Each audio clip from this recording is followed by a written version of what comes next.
uniform, what sets it out from the rest. But it doesn't clean itself. That's not just the shirts, it's the shorts, the socks, the training gear, the boots, the other bits we sort out behind closed doors. Who's the one digging around in that smelly, stinky laundry basket at full time? Yeah, it's the kit man. They have a lot to work on in a week, from laundry, fixing damaged kit, repairing holes, cleaning boots. Then they pack the van and take everything they need off to the stadium, ready for game day. They don't get a lot of help when they get in the ground too. Kitmen are the ones unloading a full squad's worth of boots, kit, medical bags, and all the bits the players and coaches will need between the start of the day and switching off the floodlights at the end of the day. First thing they do is organise each player's kit, make it easily accessible in order to avoid any dramas on match day. Once everything's in the right place, it's into the dressing room, lay everything out, put players' nameplates on the right locker, all the things you don't even think about on a match day. Once the players arrive, if anything needs doing, they call the kit man. In the meantime, it's on the kit man to help set up for the warm-up. The coaches don't always have time to lay out all the cones and put the balls in those weird triangle piles you see. As the warm-up is underway, the kit man then becomes a glorified ball boy, chasing stray shots and passes, making sure they aren't lost in the crowds. They eventually do the tidying up too, getting everything off the pitch before kick-off and assist the ground staff with any last-minute things they may need. After that, it's last call for the players. Then, at kick-off, they can breathe a sigh of relief for a few minutes, sit back and watch the game, enjoy the fruits of their labour. At half-time, check everyone's okay and everything's as it should be, and then wait for full-time. Once the final whistle's gone, it's time to pack everything down, get the stuff that needs to be washed in the laundry, pack up the van, back to the training ground, and ready to do it again next week. Of course, each club differs, and different staff members will have different responsibilities, but we pay tribute to all of those who do it, whether it's the glitz and glamour of the Premier League or a cold Tuesday night in Stoke.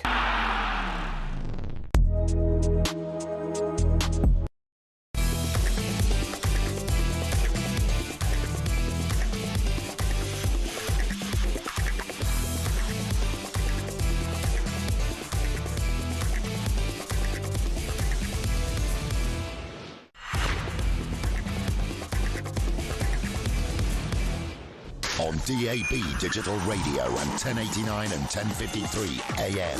Strap yourself in. It's Destination Football. Wonderful delivery that time. The Saturday session on talkSPORT. The intensity, the inspiration, and the furious indignation. High into the air. It's in! The Saturday session on talkSPORT.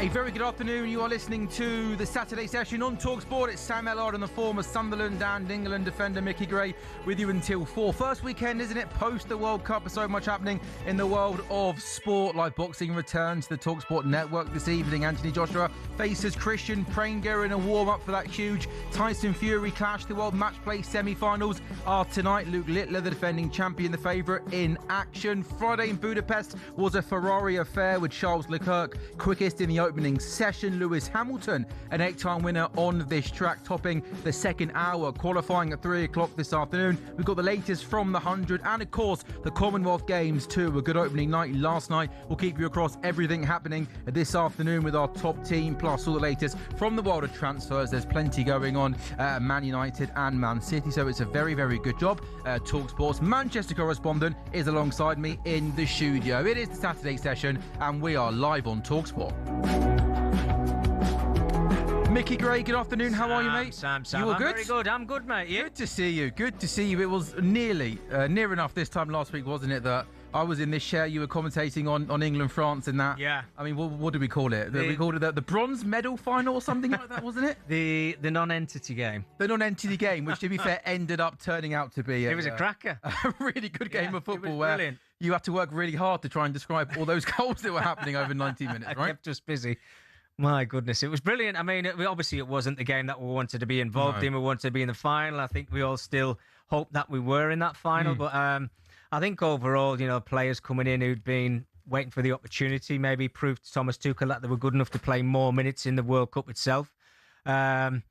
But we don't dwell in the past. No, we don't. No, 2 we don't. years' time, I thought maybe I'll ask you a little bit of small talk about last week, and then we move straight on. How has, though, the one question about the past, if you don't mind, how's your sort of first post-World Cup week been? I don't mind admitting this on talkSPORT.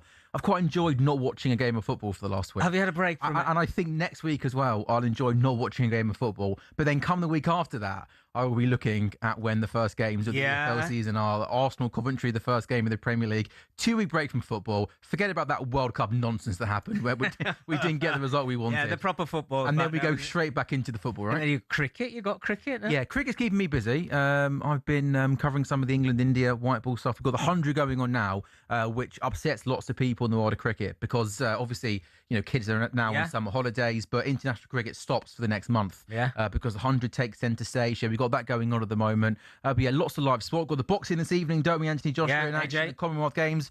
So out of boxing, darts, F1, cricket, Commonwealth Games, what are you most looking forward to today? The F1. Yeah, that's my. If I haven't got golf on, it's the F1. I watch it every single week. I record if I'm not in the house. I actually record practice 1, 2. When depends whether there's a sprint or not. But there's obviously a practice 3, then quali. Then if I'm in for the race, I watch the race start to finish. I'm not one of these ones who pauses and then gets through to the last 15 laps of the race. I watch it. I love it. Yeah, you lock in. You're rather in. Oh yeah, I'm a big Lewis fan as well. Yeah, good. All right, well, if you want to. Tom Clayton is covering the race for us tomorrow, but maybe we'll get it on. We'll get it at 3 o'clock. We'll get the qualifying race on today. Absolutely. I know normally you're at Old Trafford or the Etihad giving us updates, but maybe twice an hour I'll just throw to you with the latest from qualifying. Yeah, you can just Tom can have the day off. Yeah, you can just dot the I's across the T. Tom Clayton just didn't fancy qualifying today. He's here for the big one tomorrow, but doesn't fancy it today. Lots is going on in your patch of the woods. Obviously, people will know that when the football season is here, you're either at Old Trafford or the Etihad on a Saturday and Sunday covering all things Manchester for us as our Manchester correspondent. Maybe we'll start with Manchester United because they've had a fairly active start to the window, haven't they? Yuri Tielemans, of course, has come in. That release clause, £35 million. Andre Santos also making the move from Chelsea. So look, lots of work still needs to be done for Manchester United. But just on those couple of signings, so far so good for United, isn't it? Very good so far. I think there's probably a lot of Man United supporters out there maybe a little bit frustrated, maybe expecting a little bit more because there's Champions League football this season. Obviously, Casemiro left. He needed replacing. I think they've kind of done that with Andre Santos and obviously Yuri Tielemans walking through the door and Carl Darlow as kind of, I don't know, would you class him as first team? Maybe putting pressure on Lamens. I don't know. I'm not quite sure about that. He'll go on his backup keeper, won't he? Yeah, I would have thought so at the beginning, but I actually thought he had a very good season last time around for Leeds United, who've made a very good signing themselves, keeping it Man United with James Trafford going there as well. But I do expect Man United to do a lot more, whether it's players leaving. I think the normal faces or names, they'll kind of spring off the page, if you like. Mazraoui, I think Xerxes, maybe another one. I think it's maybe time for them to move on. But I don't think there'll be as many as maybe Man United expect because having that European football, they need a bigger and a healthier squad as well. What do they need? A number 6 they probably need. That feels like the obvious kind of. But you think that's going to be I think Yuri Tielemans is an incredible signing. I mean, the bargain of the summer for me, but I still think we're waiting for that stellar signing from Man United. And whether that's the 6, whether it's another centre-forward, I'm not quite sure. But I think they're optimistic with Michael obviously in charge as coach now, as we know, for this season. I think Man United obviously can have a good run in Europe. I'm not saying that they're going to go all the way and win it. I don't think that's going to happen this season, but a good run in Europe. Just getting back to where we expect them to be, and then obviously challenge for that top 4 again. You go to the press conferences, why don't you, Mick, on a Thursday or Friday morning? Yeah. Kind of what was the shift in kind of mood, around the kind of place when Michael come in? Because it felt like towards the end of Ruben Amorim, it felt like it got, I don't know, maybe toxic's a bit too much, but it almost felt like it just got to a point where it almost became untenable. He's playing the same system week in, week out with the same results week in, week out. And kind of Michael came in, changed the formation, brought in Kobe Mainoo into midfield, and who would have thought that United looked a much better team? Yeah, they did. As soon as he went back to a back 4, if you like. And as you mentioned there before, brought Kobe Mainoo back into the starting 11. It was the turn of Man United's season, let's be brutally honest with you. I mean, Ruben was really nice fella, spoke very well. Didn't really give much away, as you don't off any of the managers when you go into the press conferences on Friday. It's quite hard to get anything out of them. Like, you're looking for an exclusive. They're not really there, to be honest with you. But he was so set in his ways and so stubborn with sticking with his 5 at the back. And I think everybody kind of started to see through that. And even the Man United supporters, who were knowledgeable as well. I've been to Old Trafford on many, many occasions, but I've never heard murmurs and boos and jeers, even when they've lost games. But you started to feel it at the end of Amarin's tenure, and it was kind of hard to witness, hard to bear. And I think the right time was for him to obviously to leave the club. And Michael's walked in, he's give everybody that little bit of a boost as well. You look at the coaching staff that he's got around him as well, which is really important, I think, for him to keep them. And look, I think everybody, are we at that stage now? Who's going to win the Premier League? Is it Arsenal, Man City? Do you bring Man United into that bracket, that conversation of a Liverpool? If I'm honest with you, no. I think they're probably still a couple of seasons away from it. I think there's still leaks defensively. If you look at Lamens, who's a wonderful goalkeeper, but has he got the experience of taking Man United all the way? Yes, they've got really good centre-halves, but they've also got inexperienced centre-halves. There has been, and I don't know if this is an exclusive, but I mean, the speculation about bringing Lewis Hall or Anthony Robinson in from Fulham. Is that a talkSPORT exclusive? I mean, probably not. For me, I haven't heard that. Oh, have you not? I'm happy for that to be our fair. How about this? You're our F1 correspondent for the day, and now you're our transfer guru as well. Tell us some more. There we go, exclusive. Man United wanting Lewis Hall. Well, I've obviously been told this by somebody else, but I don't know if it's an exclusive. But I think Man United are after a left back, sure. And I think that's the avenue that they're going down. I'm not quite sure that Lewis Hall was happy with not being in the England squad. And when I think he thoroughly deserved to be in there, I thought he was outstanding this season, and had that little fallout with Eddie Howe at the end of the season where he was left out for the odd game, brought back in, wasn't really the same player. So I'm not quite sure that Lewis Hall's happy at Newcastle. I'm sure they don't want to hear that. They've lost that many players already. And Anthony Robinson was another one who obviously we saw at the World Cup. So, he's a steady player. He's obviously got a lot of pace. I think that's what Man United are looking for. So that's probably one of the directions that United are going to go in. If not one or the other, I'm sure one of those players are going to sign for Manchester United. So their squad's getting stronger.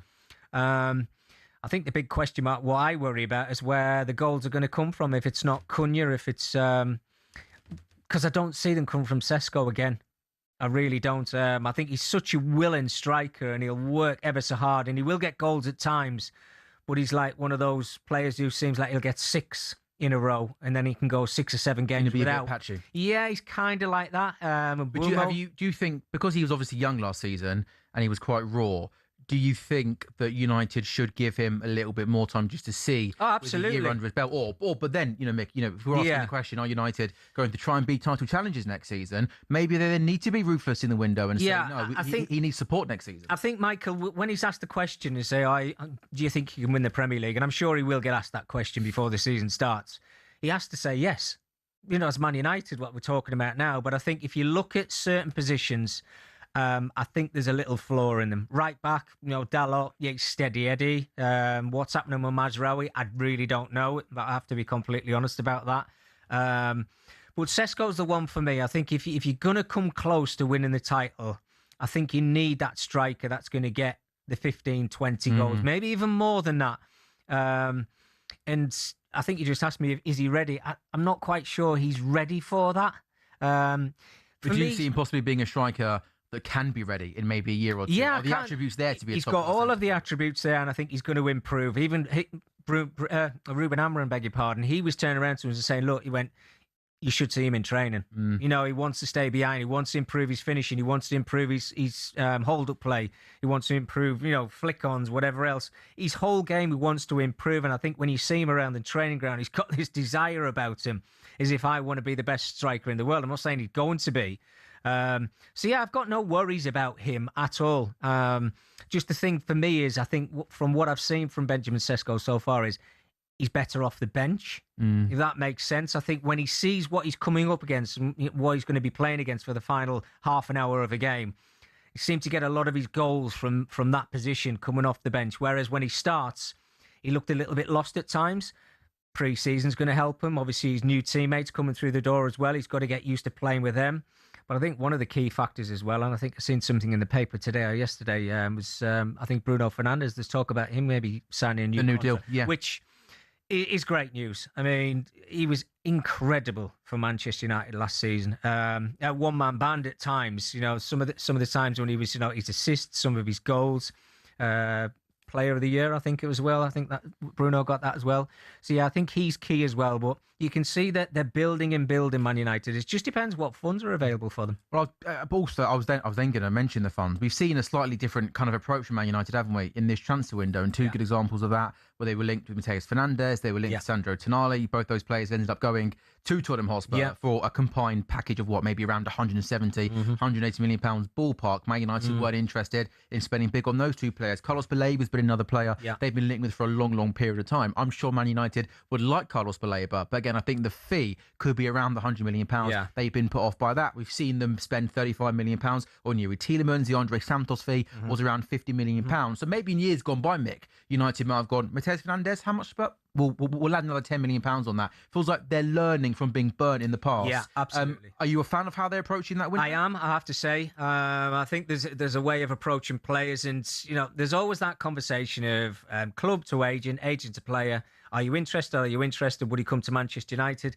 But I think when they have to keep going back 2 and 3 times, the players then humming and hawing for me. You know, you haven't made your mind up. And this is Man United we're talking about here. You know, do you want to sign for Manchester United, to the agent to the player back to the agent, back to the club? Yeah, 1,000,000% he wants to sign for you. You sort out the fee between both clubs. We'll sort out the wage structure when all that's sorted out. And the player will be on your doorstep and he will sign. So I think with players like Baleba, I think you mentioned there, the Brighton. I mean, there was speculation about him, whether they go back to that. I don't think it'll be £100 million, though.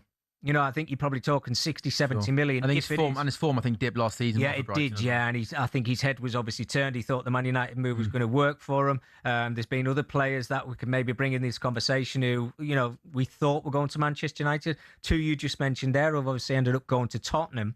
And I think that's what Man United are doing now. They're looking at the situation and going, right, do you want to sign for Man United? Yeah, this is the fee that your club have offered us, which is 75, 80 million pound. If you want to come, we'll make it happen. If you're humming and hawing and you want to think about going to other clubs, we know that you're not thinking about coming to Man United. So they walk away from it. And they've done it with Fernandes. The other player, Tonali, weren't they? Yeah. Yeah. So I think, yeah, of course you want to see the best players coming to Man United if you're a Man United supporter. But if they don't come, I think you've got to accept the ones that are walking through the door. And I think so far, certainly with Tielemans.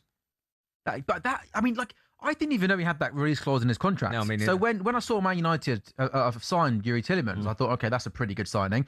35 million pounds. I think we're both in agreement that we think we could be looking back on that in a couple of months' time as maybe the deal of the summer, because he is so good in possession. He's technically so good in tight spaces. He's got Premier League experience. And some people mention the age of being 29. So I appreciate he's not young, but I mean, at 29, like you're not, you've still got a few years to go at 29, don't you, Mick? Yeah, right? we're very quick to write players off, aren't we? And I'm sure if Harry Kane came available in this summer to go to another club, there'd be 6 or 7 of the top European Mick, sides. Do you know just thing, like in the world of sport now, like everywhere you look, whether it's Luke Littler, whether it's the 15-year-old cricketer in India called Vibat, like we're so used now to seeing people being really good at sport under the age of 20. That when you see someone towards the end of their 20s, we start writing them off. And it's not quite that straightforward, is it, Mick? No, and it shouldn't be that. You know, it also comes with experience. Yeah. And you mentioned there before about Yuri Tielemans. I mean, you think about what he's achieved in his career. You know, even at Aston Villa, he's a Europa League winner. Had a very good World Cup when he was involved, and obviously until they went out of the tournament. But you're thinking about a replacement, and this is I've kind of got Casemiro in my head. I know he's a kind of different type of player, but somebody who can keep hold of the ball, somebody who's disciplined, somebody who scores goals, somebody who brings leadership into that dressing room. Looks like he's a well-liked guy as well around the place, wherever he's been. I'd say he's much, much better in possession than Casemiro. Well, there you much go. More comfortable in possession. So have they actually signed a better player than what Casemiro was, if you think about the whole package? I just think he's a wonderful signing. As we mentioned it before, I think signing of the season. Manchester United fans, if you want to come on and pose a question to talkSPORT's Manchester correspondent or get involved in the conversation this afternoon, 03717 223344 it is. The Saturday session on talkSPORT, Sam Ellard, Micky Gray with you until 4. That's Manchester United ticked off. Up next, we'll get Micky's thoughts on Manchester City.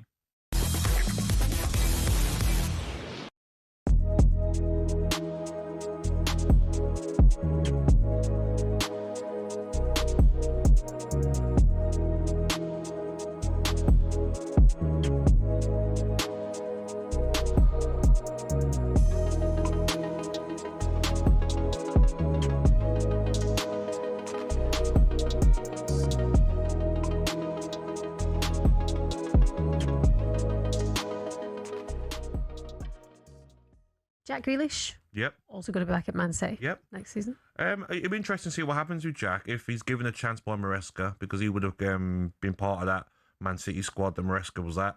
Or will the manager think, no? And will Jack think, you know what, maybe I want to move on? I think it's still early doors. I think we have to see what happens over the next 6 weeks. Still 6 weeks left of the transfer window. Start of September, it closes. I don't see him staying there. I see him moving on. It wouldn't surprise me if he moves somewhere else in Europe. I don't see him staying in the Premier League. So I think he's still got 1 year left, I think, of his contract. So the wages as well, will that be a problem for some of the clubs, maybe in the Premier League?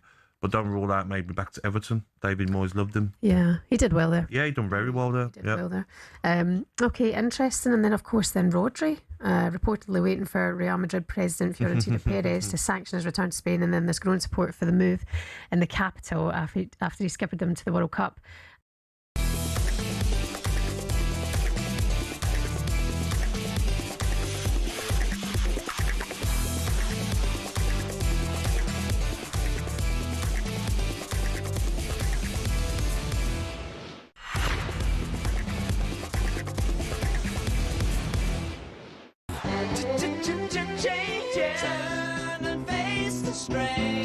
A very good afternoon. It is the Saturday session on talkSPORT. Sam Ellard and the former England Sunderland defender Micky Gray with you until 4 this afternoon. Live boxing returns to the talkSPORT network tonight. Anthony Joshua faces Christian Prenga in a warm-up for that huge Tyson Fury clash later this year.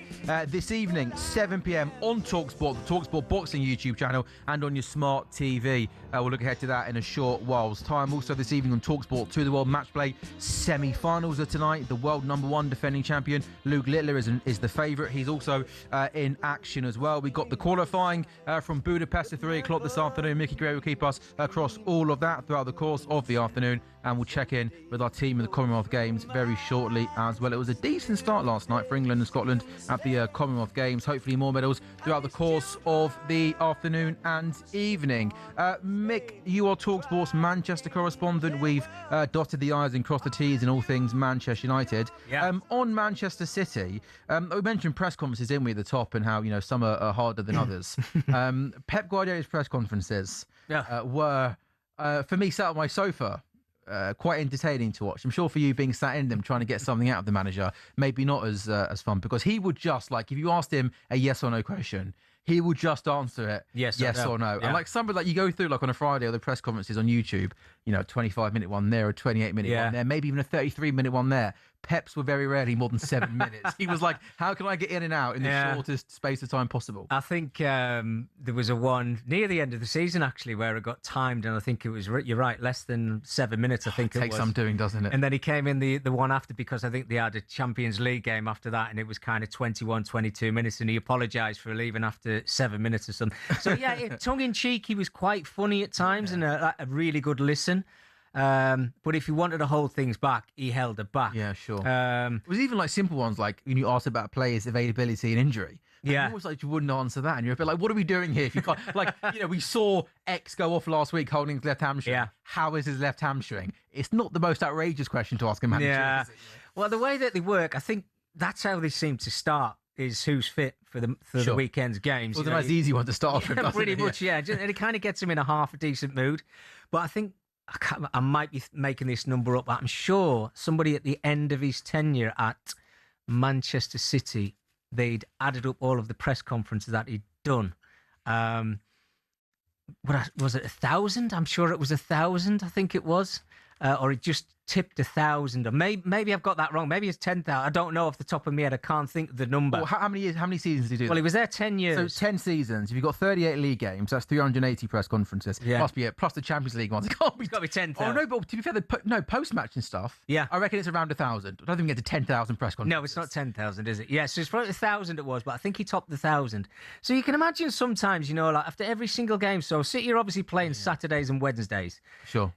Like you said there before, pre and post match as well, and sometimes there's other things going on as well. Yeah, and the one that gets me, and I've seen this if I do a game for talkSPORT, if it's a big game on a Sunday at 4:30, it's not just obviously Sky they'll do and talkSPORT on the press conference. There will also possibly be 3 or 4 other national, abroad, overseas broadcasters that are there. Yeah. So to be fair, it might be close to 10,000 if you include all the other TV interviews he has to do. Well, exactly. So it's all that stuff, and everybody kind of, if we're obviously listening to talkSPORT, they get the shows are all kind of flowing. But I can be stood there at times for an hour and a half waiting for 2 questions with them. I know. It's worth it in the end if you get something good out of them. Yeah. That's the beauty of the beast. We've all been there in the freezing cold summer thinking, come on, just get through, just get on with it. The best one I did was Chris Wilder, who literally must have come out to me, I think Sheffield United were at QPR about 3 minutes after the game, and I said, Chris, thanks for being so quick, and he went, mate, I want a pint just as much as you do.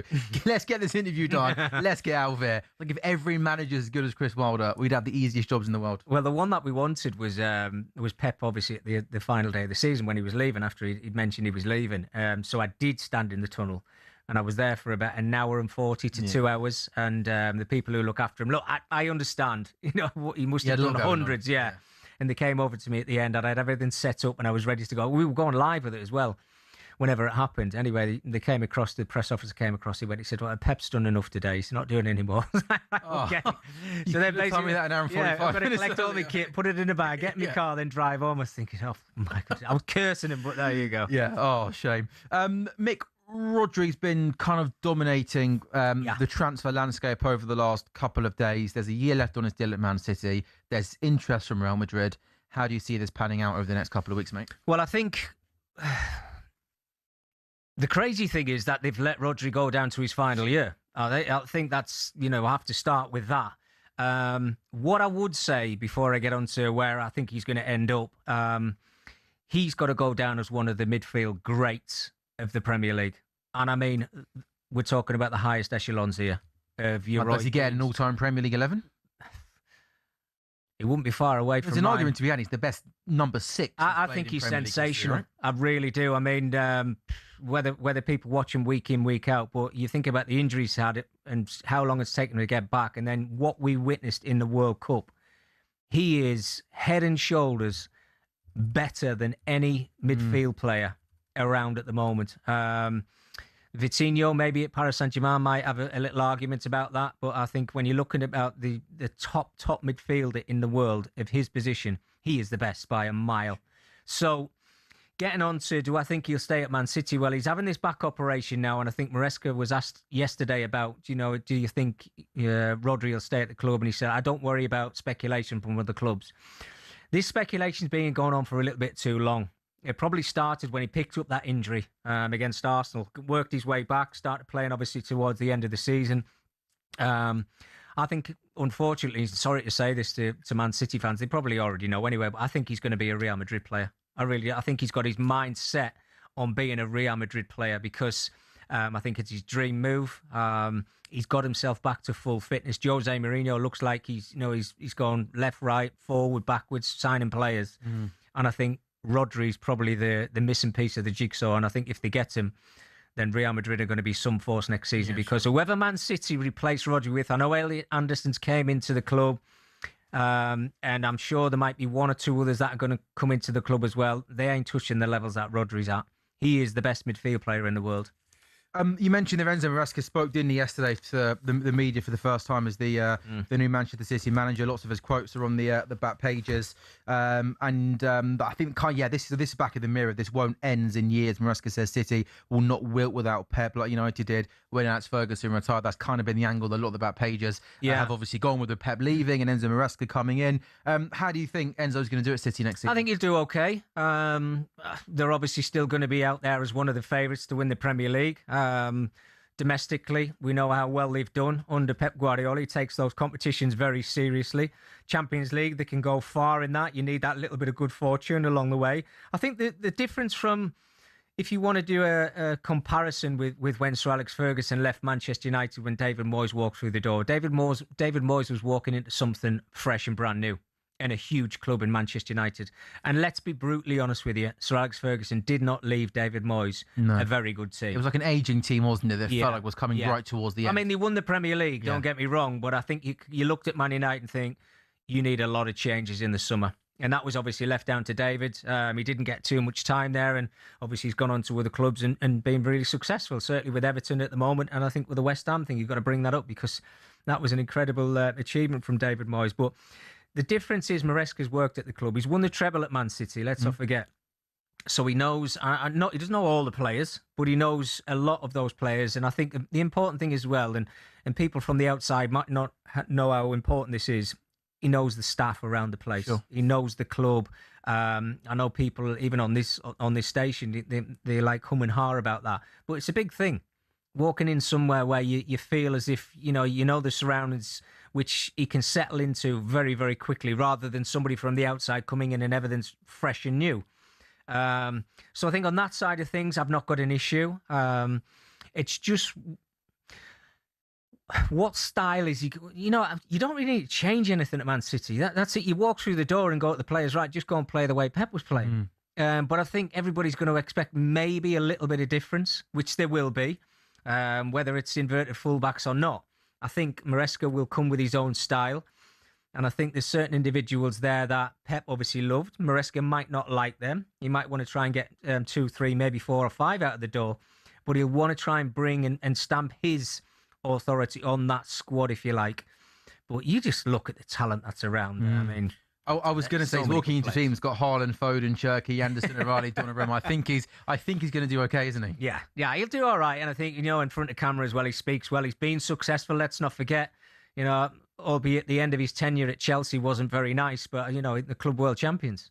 And he had a huge squad. Let's not forget about that as well. But they played some actually attractive football at Chelsea, and I think everybody knew what type of season it was going to be in the Premier League before obviously left. And if he can bring a part of that and bring a part of himself to Manchester City, he just wants to kind of bed in just smoothly, as you said there, just accordingly. You don't have to really think about walking through the door at Man City and going, right, there's 15, 20 changes need to be made here for Man City to keep going and be successful. That's not the case. And he'll know that. He's got the experience now. And also, he's had a lot of time to prepare. Like, it's felt like he was kind of, even when he was at Chelsea, he kind of just knew that he was going to be the next manager. He obviously left, didn't he, midway through the season. He's had 6 months to, I think he even said yesterday in his press conference, he's been speaking a lot to Pep Guardiola over the last couple of weeks and months. So, yeah, I think he's going to be, and I think Man City are in good hands. That's Man United done, that's Man City done. 03717 22 3344 is the number to call if you want to get involved in the conversation this afternoon. But up next, we're turning our attention to the world of boxing. Anthony Joshua is back in the ring this evening.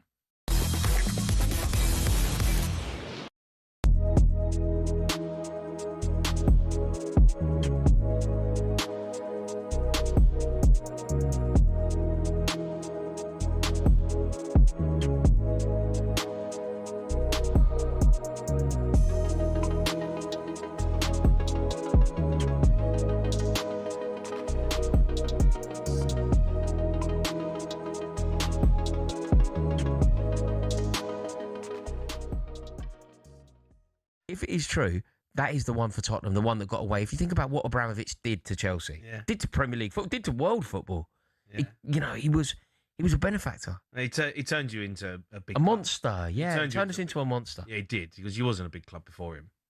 He was an average size club. I mean, we certainly, if you want to do this, which I don't suggest you should, but if you want to do this, in the 10 years prior to Abramovich, Chelsea won more than you've won in the Premier League era. Up the shells. In the 10 years... Honestly, you and Cundy, in the 10 years... Well, because you can't let it go. You say one thing and I just... one thing. I literally just said one thing and that was it. Bang, I got the fishing rod out. Yeah. In the 10 years prior to... a big one. Yeah, you have. In the 10 years prior to Abramovich taking over Chelsea, so just go the 10 years prior to that, Chelsea won more than Tottenham have in the entire Premier League era. So you want to... when... You know that run? Did you win the Cup Winners' Cup? We won. We did win the Cup Winners' Cup. Yeah. Yes, we did. Good trophy. We did win the Cup Winners' Cup. Yes, we did. We won the Audi Cup. We won the FA Cup. We won the League Cup. We won the Super Cup, beating Real Madrid in Monaco. Gus Poyet scoring the winner. We didn't lose to Tottenham at home for 27 years. A lot of that record obviously stretched into that pre-Abramovich.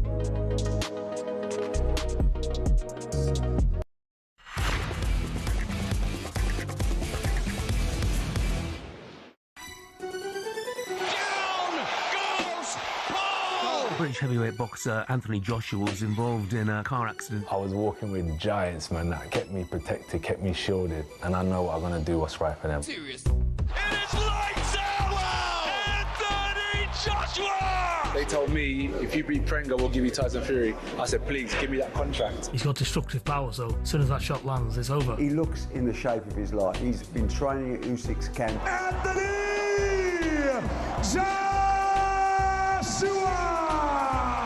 Lift off for AJ! It's seen as the final hurdle before that potential showdown with Tyson Fury. Fury is what he says he is. Maybe he should step forward and Frank should put his fighter forward instead of worrying about what I'm up to.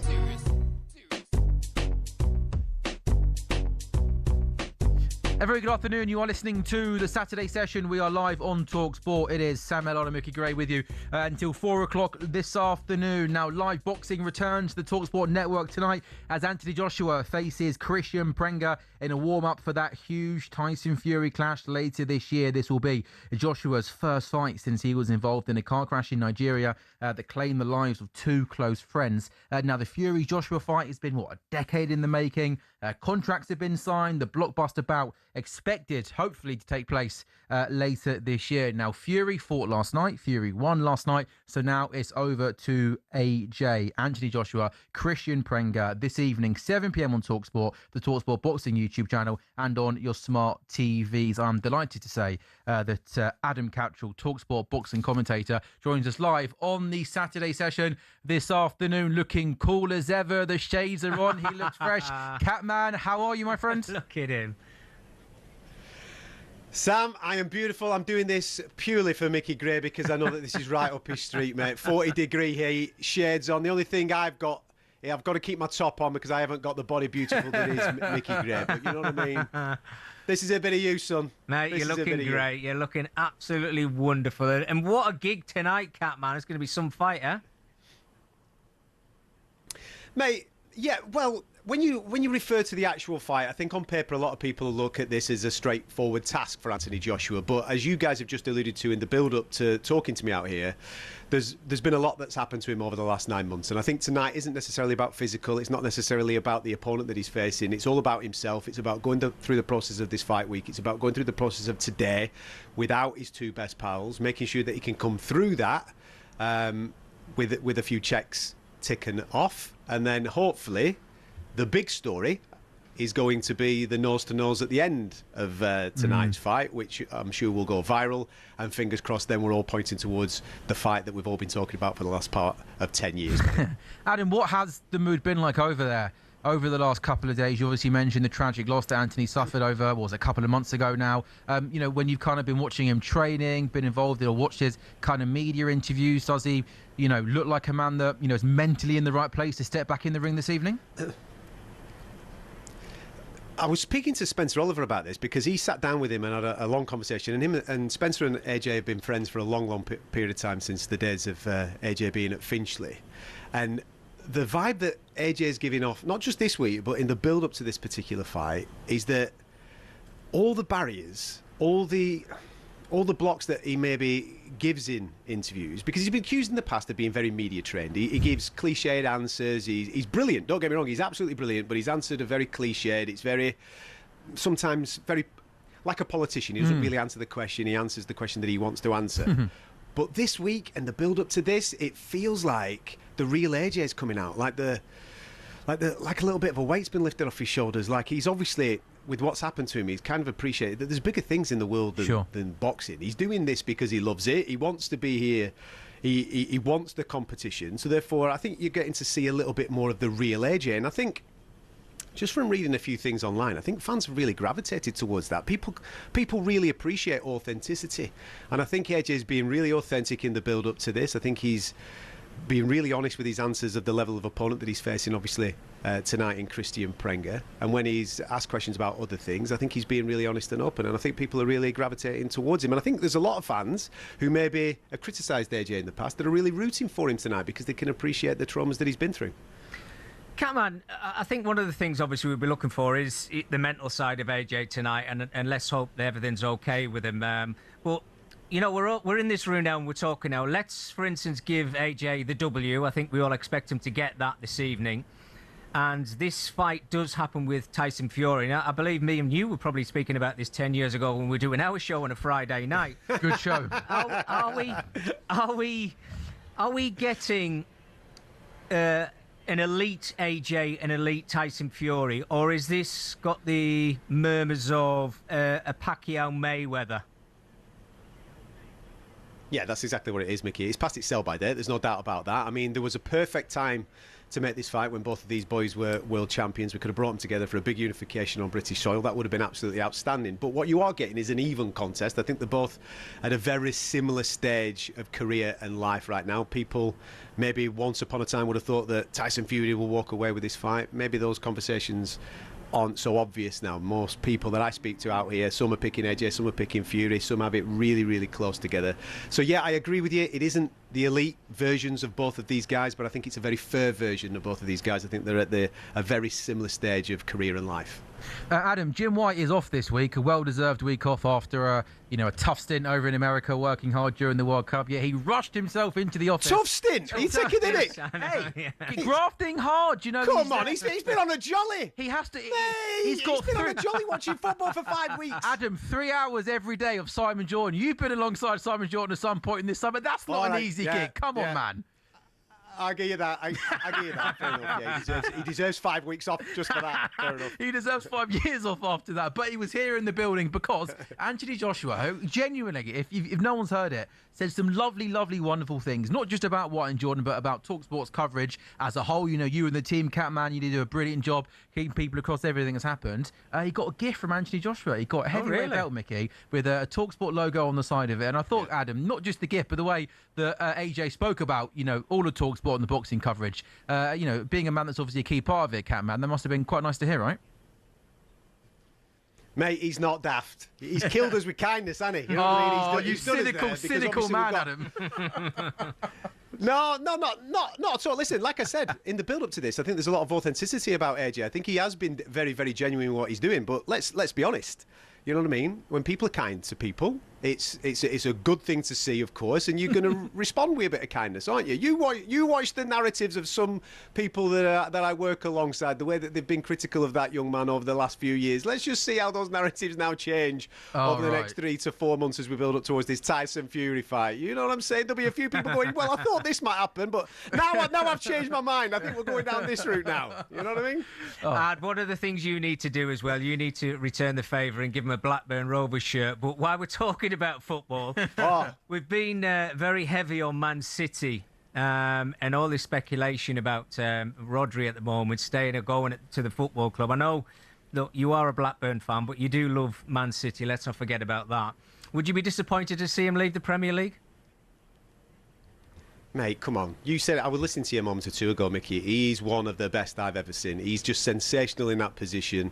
He's been like that for a long period of time. And I genuinely think this Real Madrid thing has been a situation where Real Madrid have just taken a step back off the back of his injury. Because let's be honest, when he did come back, he wasn't full-on 100% Rodri last season in the Premier League. That World Cup was absolutely outstanding. And I think that now has obviously given the confidence to those people at Real Madrid to maybe start this ball rolling. I don't think it's a secret. Rodri's been very open about it. I think he wants to be a Real Madrid player at some point in his career. There's only a year left. So City have got a dilemma. Do you let it play out and he goes on a free at the end of the year, or do you try and cash in now and get a few quid for the best player on the planet?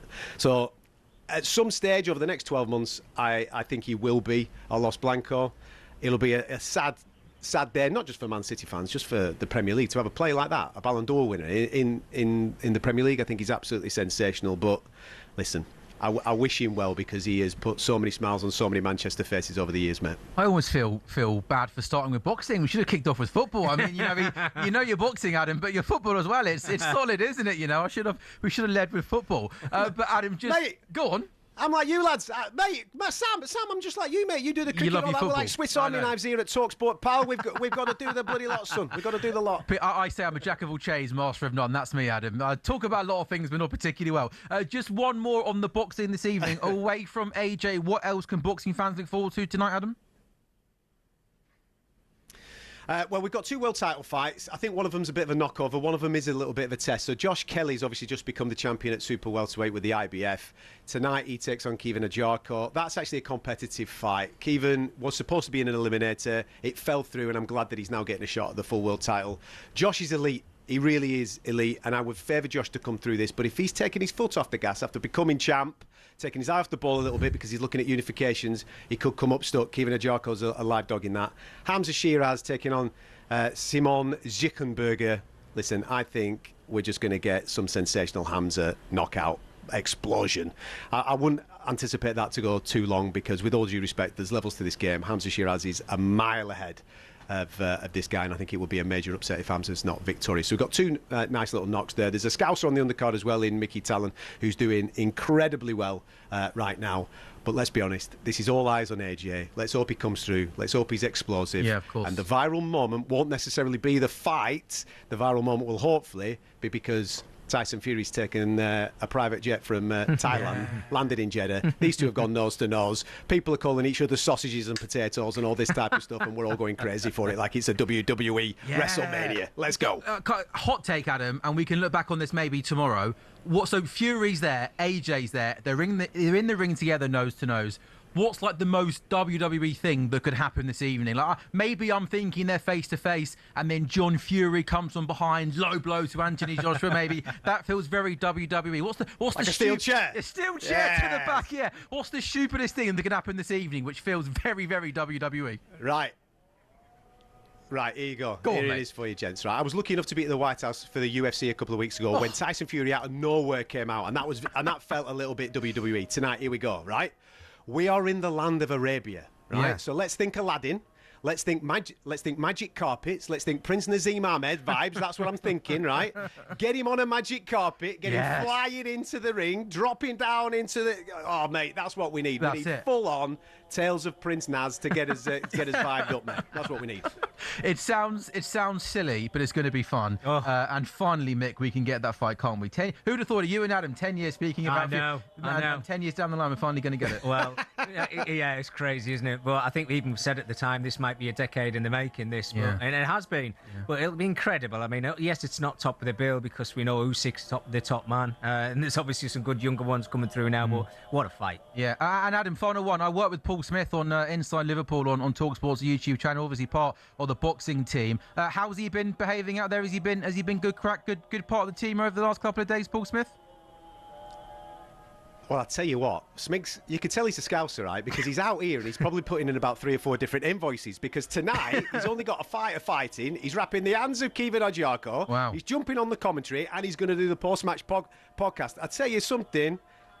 He's absolutely boosted out here, this boy. He's getting weighed in big time. He's almost on as much money as you, Catman. I doubt that, mate. Adam, top man, enjoy the fight this evening. I'm sure we'll catch up to you maybe at some point tomorrow on Monday, mate. Enjoy the fight, mate. Cheers, gents. Take care. Bye-bye. Adam Cattrall, part of talkSPORT's commentary team for this evening. Live boxing returns to the talkSPORT network this Saturday tonight. Anthony Joshua against Christian Prenga. Fingers crossed AJ comes through it all okay. And then we do get that fight with Tyson Fury some point this year in 2026. It's 7 p.m. on talkSPORT, the talkSPORT Boxing YouTube channel, and on your smart TV. It is the Saturday session on talkSPORT with you until 4. Up next, we'll get all the very latest from the Commonwealth Games.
A very, very good afternoon, and it is the Saturday session on talkSPORT. Sam Ellard, the former England Sunderland defender, Micky Gray with you until 4 this afternoon. Now, this summer, talkSPORT is your home of the Commonwealth Games in Glasgow, with live action across the talkSPORT network, including 7 o'clock this evening. Natalie Sawyer and the Olympic gold medalist Greg Rutherford giving you all of the updates from the evening's action. Of course, they'll review a busy day today at the Commonwealth Games. The action is well underway, so let's get the latest from talkSPORT's John Cushing. Commonwealth Games update on talkSPORT with the BYD Dolphin Surf, City Smart, Ocean Cool, 100% electric fun. Yeah, lots of live swimming tonight, Sam, which will be live on talkSPORT, as you say. Adam Ramsey-Peaty going for Commonwealth gold number 5 in the men's 100 metres breaststroke final. It'll be on just after 9 p.m. Sean McCann surprised himself by making tonight's final of the 400 metre freestyle as well, with the Scottish swimmer was some 6 seconds behind fastest qualifier Sam Short of Australia.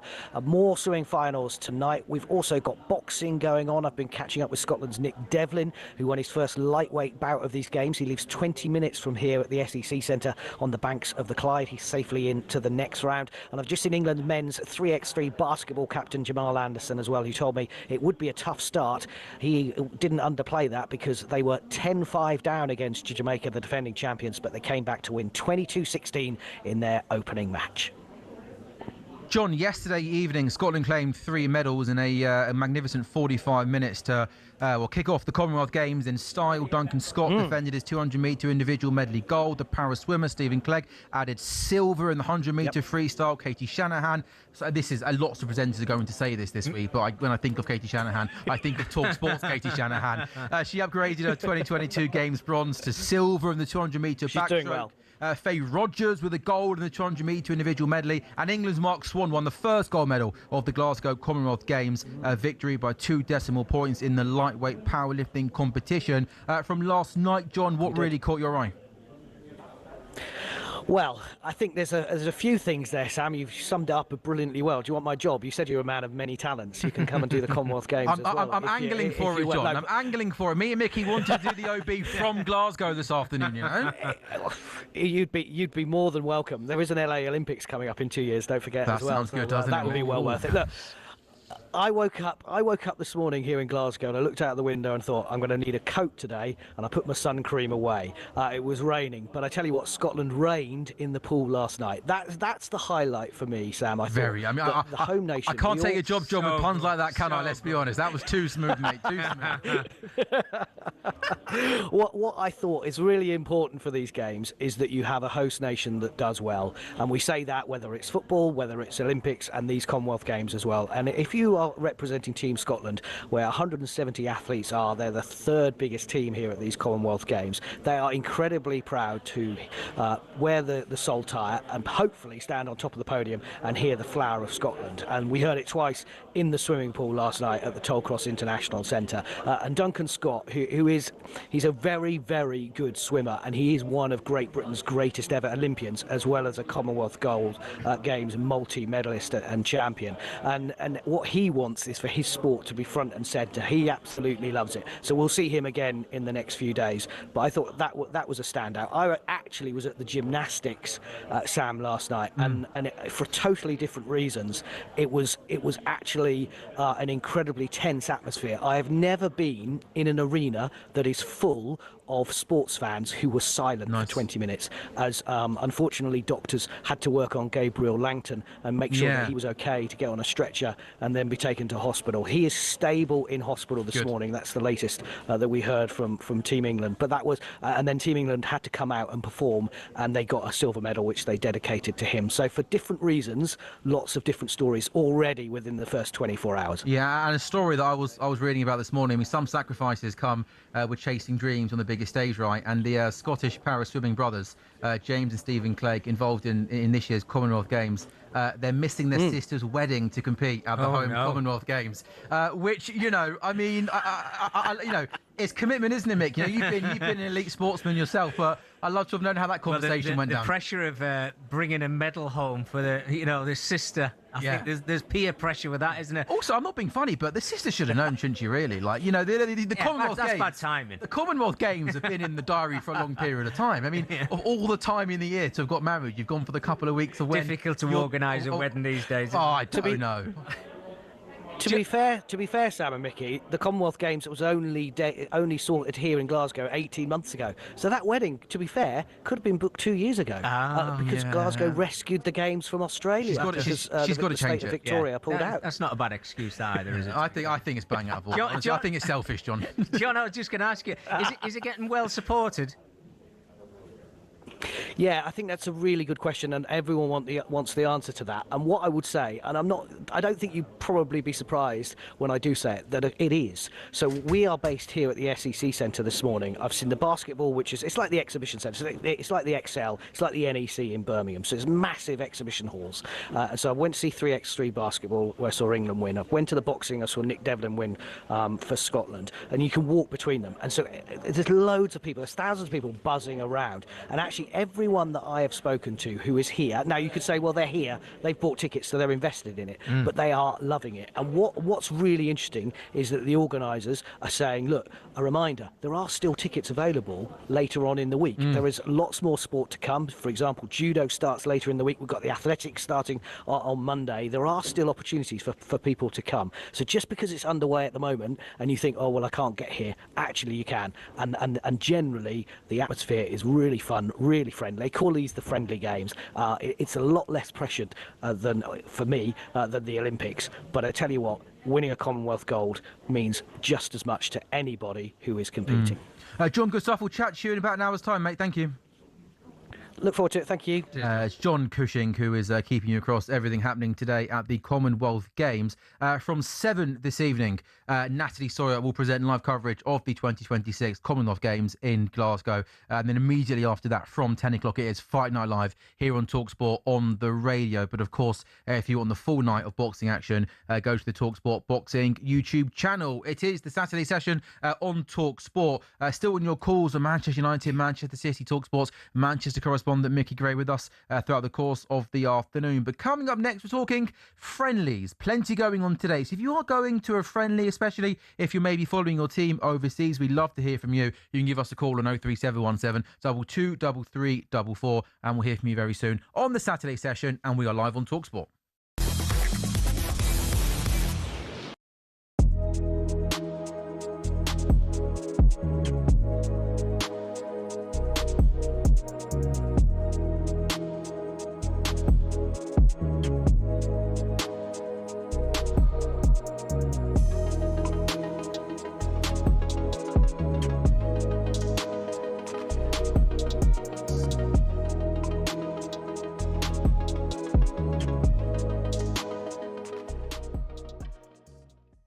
Jurgen Klopp has today been appointed as the new national team manager.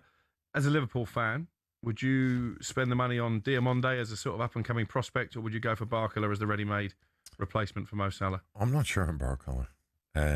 I'd probably Diamonde. I like him. But it's 110 million quid for potential. When you're paying 110 million quid for potential nowadays, I don't love that. And that's a problem. And that's where the market is, unfortunately. So it's a tough one. Liverpool have to replace Salah. They need wide players. Now they're talking about some player from Monaco who's probably would have been 5th choice at the start of the summer. So Liverpool fans would probably spontaneously combust if that's the only signing that came in those positions. I don't think they'll get Diamonde. I think that's PSG all over. So then you're going to go for Barcola now, who Arsenal want as well. Yeah. And he's a very, very good player, but he's not in the PSG side, is he? 99% of the time. So he's in and out. I don't know. I'm torn. Is there any other options, I would say, to the recruitment department of Liverpool? Jurgen Klopp, by the way, just rounding off that conversation, one of his standout quotes today. I love that. I'm not doing this job for you. I'm for myself. Dear Kitmen, we see you. We appreciate your work. While some fans reckon it's just hanging up shirts in dressing rooms, we know it's so much more. A football team's kit is its identity, its uniform, what sets it out from the rest. But it doesn't clean itself. That's not just the shirts, it's the shorts, the socks, the training gear, the boots, the other bits we sort out behind closed doors. Who's the one digging around in that smelly, stinky laundry basket at full time? Yeah, it's the kit man. They have a lot to work on in a week, from laundry, fixing damaged kit, repairing holes, cleaning boots. Then they pack the van and take everything they need off to the stadium, ready for game day. They don't get a lot of help when they get in the ground too. Kitmen are the ones unloading a full squad's worth of boots, kit, medical bags, and all the bits the players and coaches will need between the start of the day and switching off the floodlights at the end of the day. First thing they do is organise each player's kit, make it easily accessible in order to avoid any dramas on match day.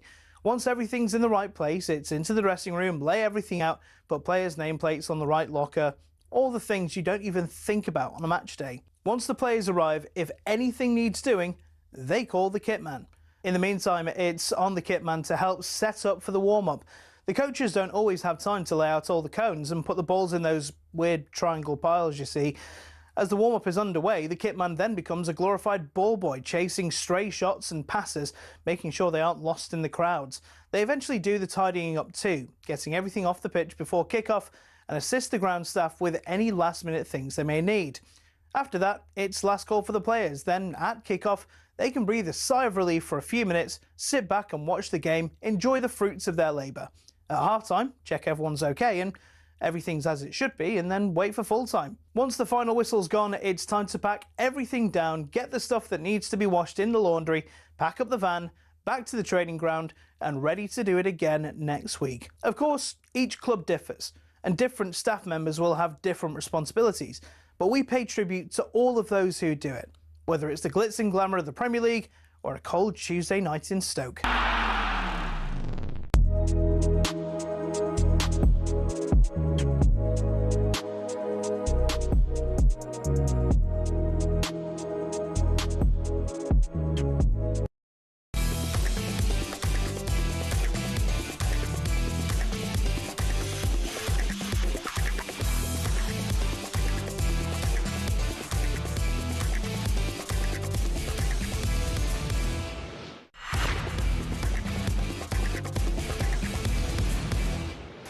On DAB Digital Radio and 1089 and 1053 AM. Strap yourself in. It's Destination Football. Wonderful delivery that time. The Saturday session on talkSPORT. The intensity, the inspiration, and the furious indignation. High into the air. It's in! The Saturday session on talkSPORT. Yeah, very good afternoon. It is the Saturday session on talkSPORT. Sam Ellard, the former Sunderland and England defender, Micky Gray with you until 4. First weekend post the World Cup. There's so much happening in the world of sport. Live boxing returns to the talkSPORT network tonight. Anthony Joshua facing Christian Prenga in a warm-up for that huge Tyson Fury clash later this year. That is live on talkSPORT this evening from 10 o'clock. Before that, from 7, live action from the Commonwealth Games. Natalie Sawyer and Greg Rutherford keeping you across everything happening. At the same time on talkSPORT 2, the World Match Play semi-finals are this evening. The world #1 defending champion Luke Littler is the favourite. He takes on Dirk van Dijvenbode, Goen Price, Jan van Veen, the other semi-final. talkSPORT 2 from 7 this evening. We got the F1 qualifier later on this afternoon at 3 o'clock. talkSPORT's F1 correspondent Micky Gray will keep you across all of that. It is the Saturday session and we are live on talkSPORT. Mick, we started the show, didn't we, as talkSPORT's Manchester correspondent. You gave us sort of the lowdown on what's been happening at Man United and Man City in the world of transfers. Plenty going on. Dave, the big Man City fans, called 03717223344. David, good afternoon, mate. You're live on talkSPORT. How are you feeling in particular regarding Rodri? It's a year left on his deal. Real Madrid want him. Are you fearing the worst, mate? Not so much, no, because I think, I look at football players like motor cars, you know what I mean? They get a lot of miles on the clock and they start picking up a bit of rust and a bit of interior damp and all that. And you think, well, it's maybe time to trade my car in. And I think footballers are like that. I think we've had a brilliant few years out of Rodri, no two ways about it. We've climbed an absolute mountain with him. We've achieved everything we can in the game. I think City have got to look at it from a club point of view, a financial point of view for the club, and also a playing point of view for Maresca. There's no two ways about it. If he stayed, it will probably make Maresca's job a little bit easier going into the new season. But I think from a financial point of view, you've got a year left. If he sticks it out for you and we lose him on a free, in a year's time, it doesn't make good financial sense for the club. I'd be inclined to cash in. He's 30 years of age now. You've probably got another 3 years max top with him, at the very top, I'd say. And there's no guarantees there with the injuries he's been picking up. He's got to have back surgery this summer. I'd be inclined to maybe cash in on him. And then, the club's kind of climbed a mountain of all these players from the treble-winning season. No one's indispensable at a football club. Nobody. You find ways and you've got to move on.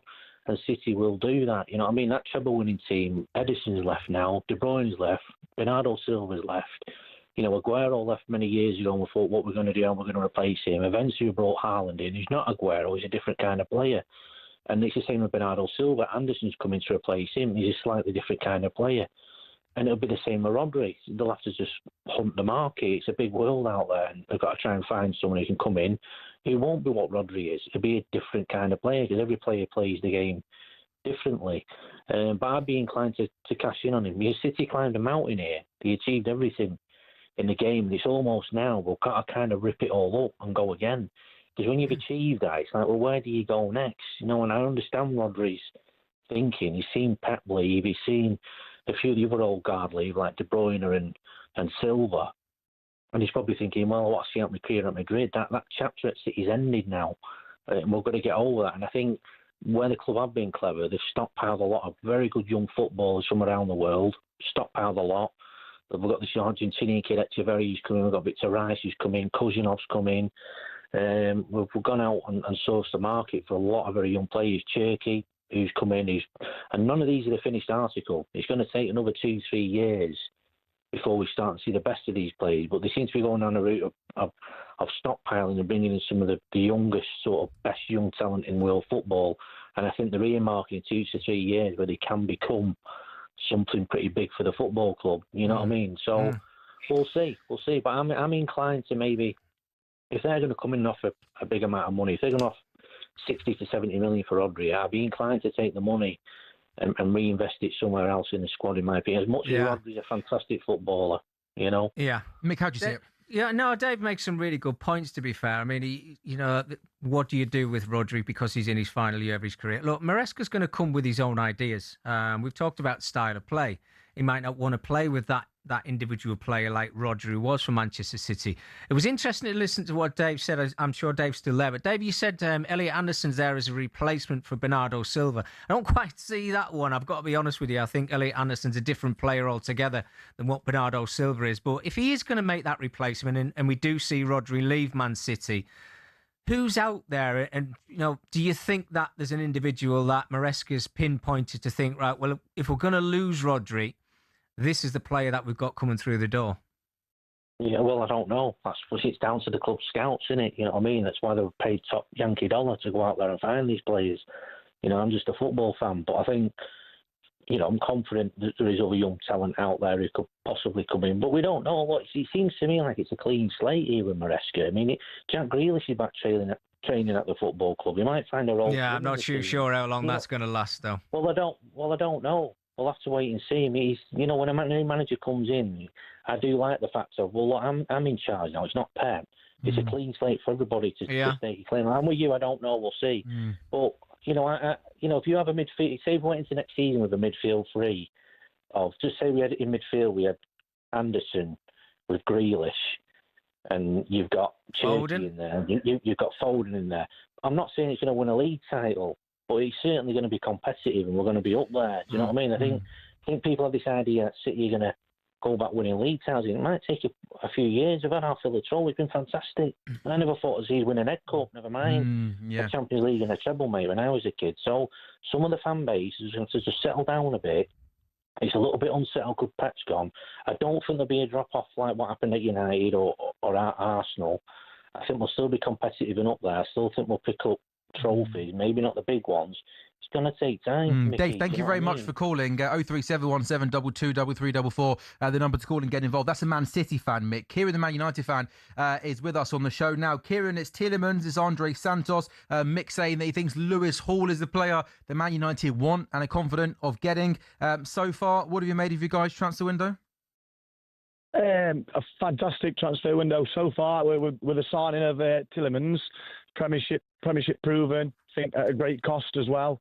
I heard you speaking earlier on about the leadership, obviously, which is a big thing, which we need. But the big one for me, I mean, probably the first time in a long time, a very long time, and I'm a realist as a Manchester United fan, that I am going into this season excited. And I think it's more so at the drop-off of the other clubs as well. I think if Man City and Liverpool still in the heights they were in a few years ago, then it would have been a bit more of a problem. But I think we've had a new manager at Man City, a new manager at Liverpool, Arsenal.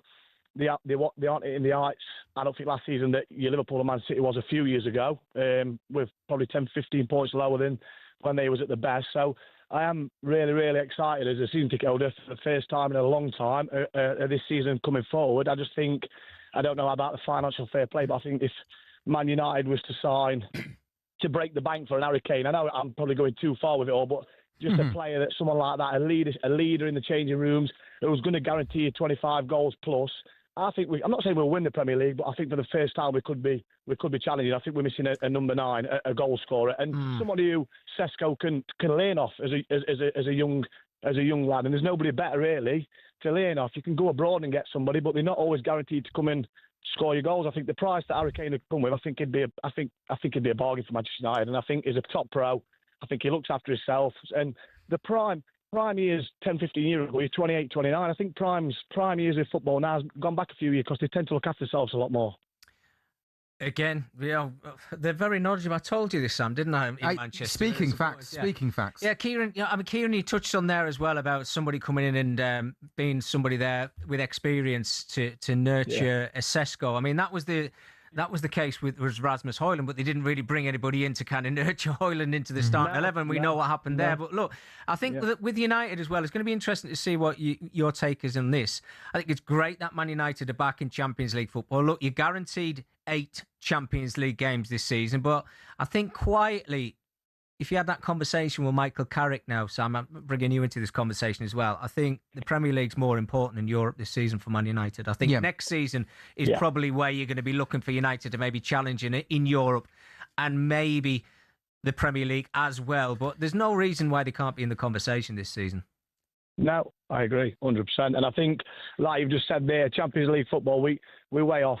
We're way off your PSGs and that. I mean, we've got to be realistic as Man United fans. I mean, to have a good Champions League, you've got to realise where you are a little bit. We can get carried away as a Manchester United fan living in the past, but where we've been over the last decade or so.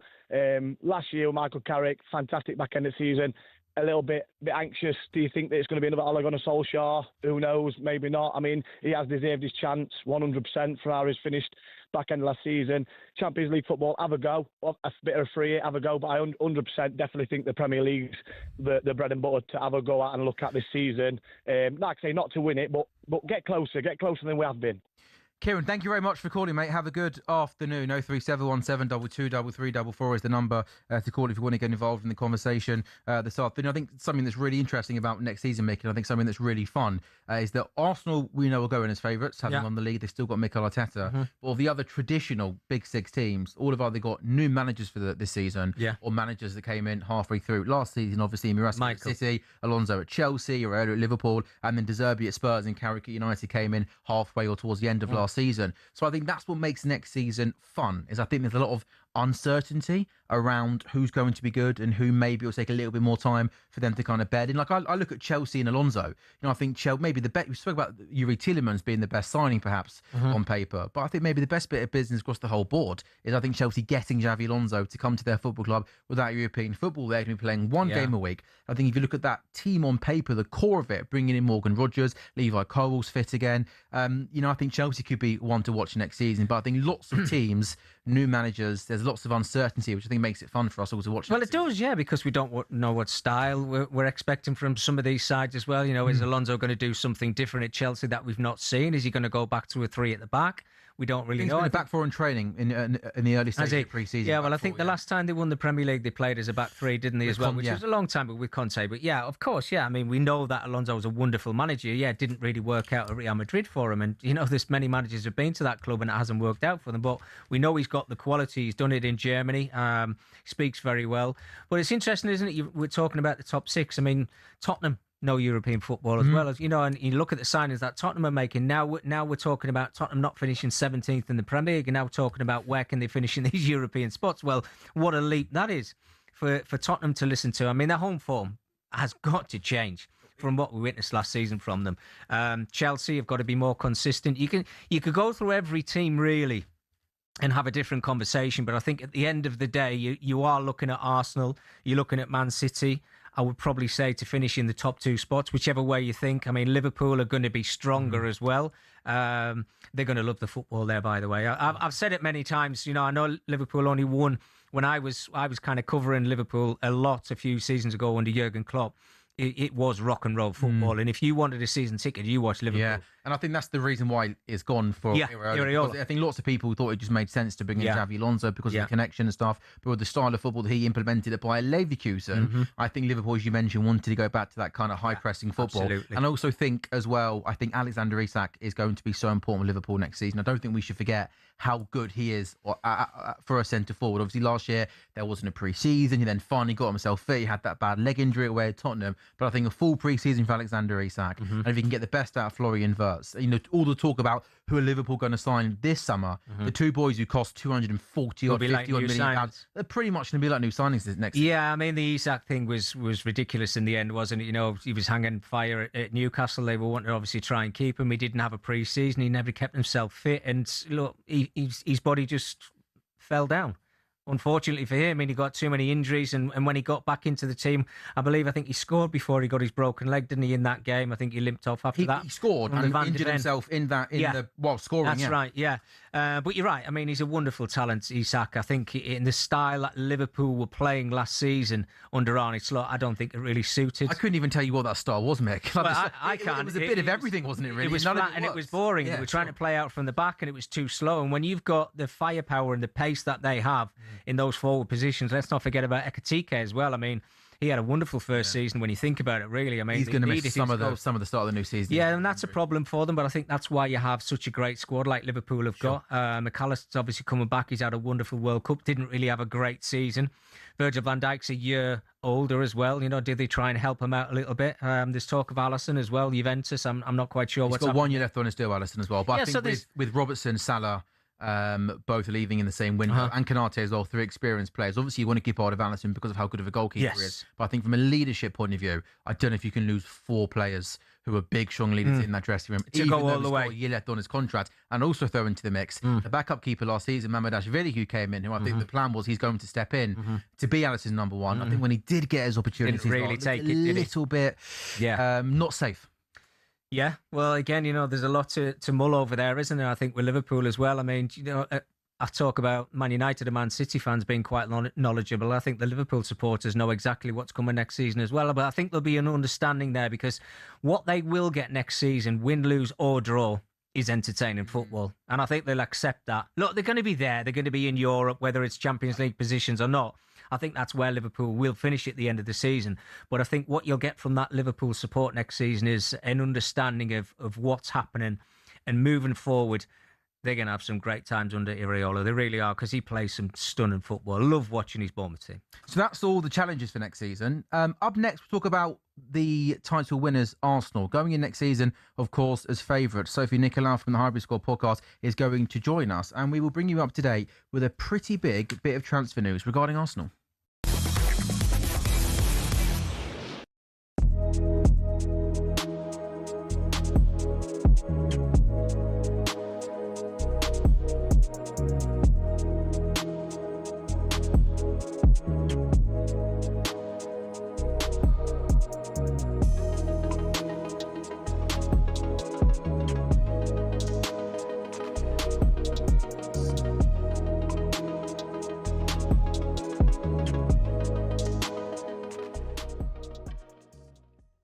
I think United want to move on. He's obviously on a hefty wage.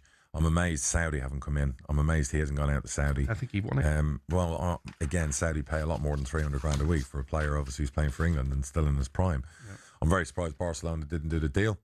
But then again, I expected him to do well at Barcelona. Most, average wingers would do well out there, the team they have. I don't know where he goes. If you were a Spurs, would you go for him? That's the one that keeps nagging away in the back of my mind. We'll take him for a loan. Yeah. And if he plays 23 games, you know what I mean, we'll obviously pay this fee and that fee. What United are going to have to probably end up doing is recuperating as much of that fee back and all the loan fees they've had the last 2 seasons and the next 2 seasons. So I'm thinking Spurs, they've got a few more experienced Premier League players they've signed. And De Zerbi's the type of manager that feels he can. I'm not sure he feels he can fix players. I'm not sure he'd put up with. Really? And then you'd worry about the London life, wouldn't you? So yes, you would. There's all those things. Rashford is incredibly talented. And you look at him and go, what are you doing with your career? You should be dominating.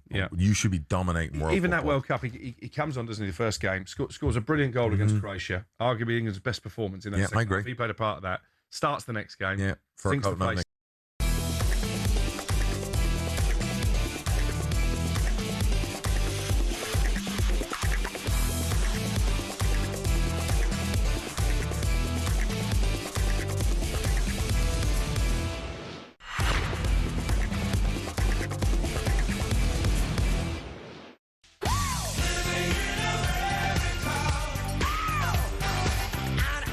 A very good afternoon. You are listening to the Saturday session on talkSPORT. Sam Ellard, the former Sunderland defender, Micky Gray, with you until 4 o'clock this afternoon. Mick, some big news just coming into us in the world of transfers.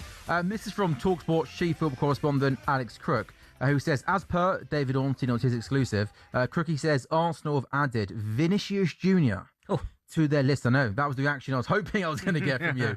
They've added Vinicius Jr. to their list of targets, not necessarily their number one option, but certainly one to keep an eye on, given his contract situation at Real Madrid and the impending arrival of Diamonde. So, reports this afternoon, Arsenal are exploring Vinicius Jr. this summer. Crookie there mentions his contract situation. That contract situation sees his deal run until next summer. So this time next year, Vinny Jr. is going to be out of contract at Real Madrid. Delighted to say that joining us on the Saturday session is Sophie Nicolau from the Highbury Squad podcast. Sophie, a very good afternoon. Thank you for joining us. Just your immediate reaction really there about the possibility of Arsenal looking into maybe doing a deal with Vinny Jr.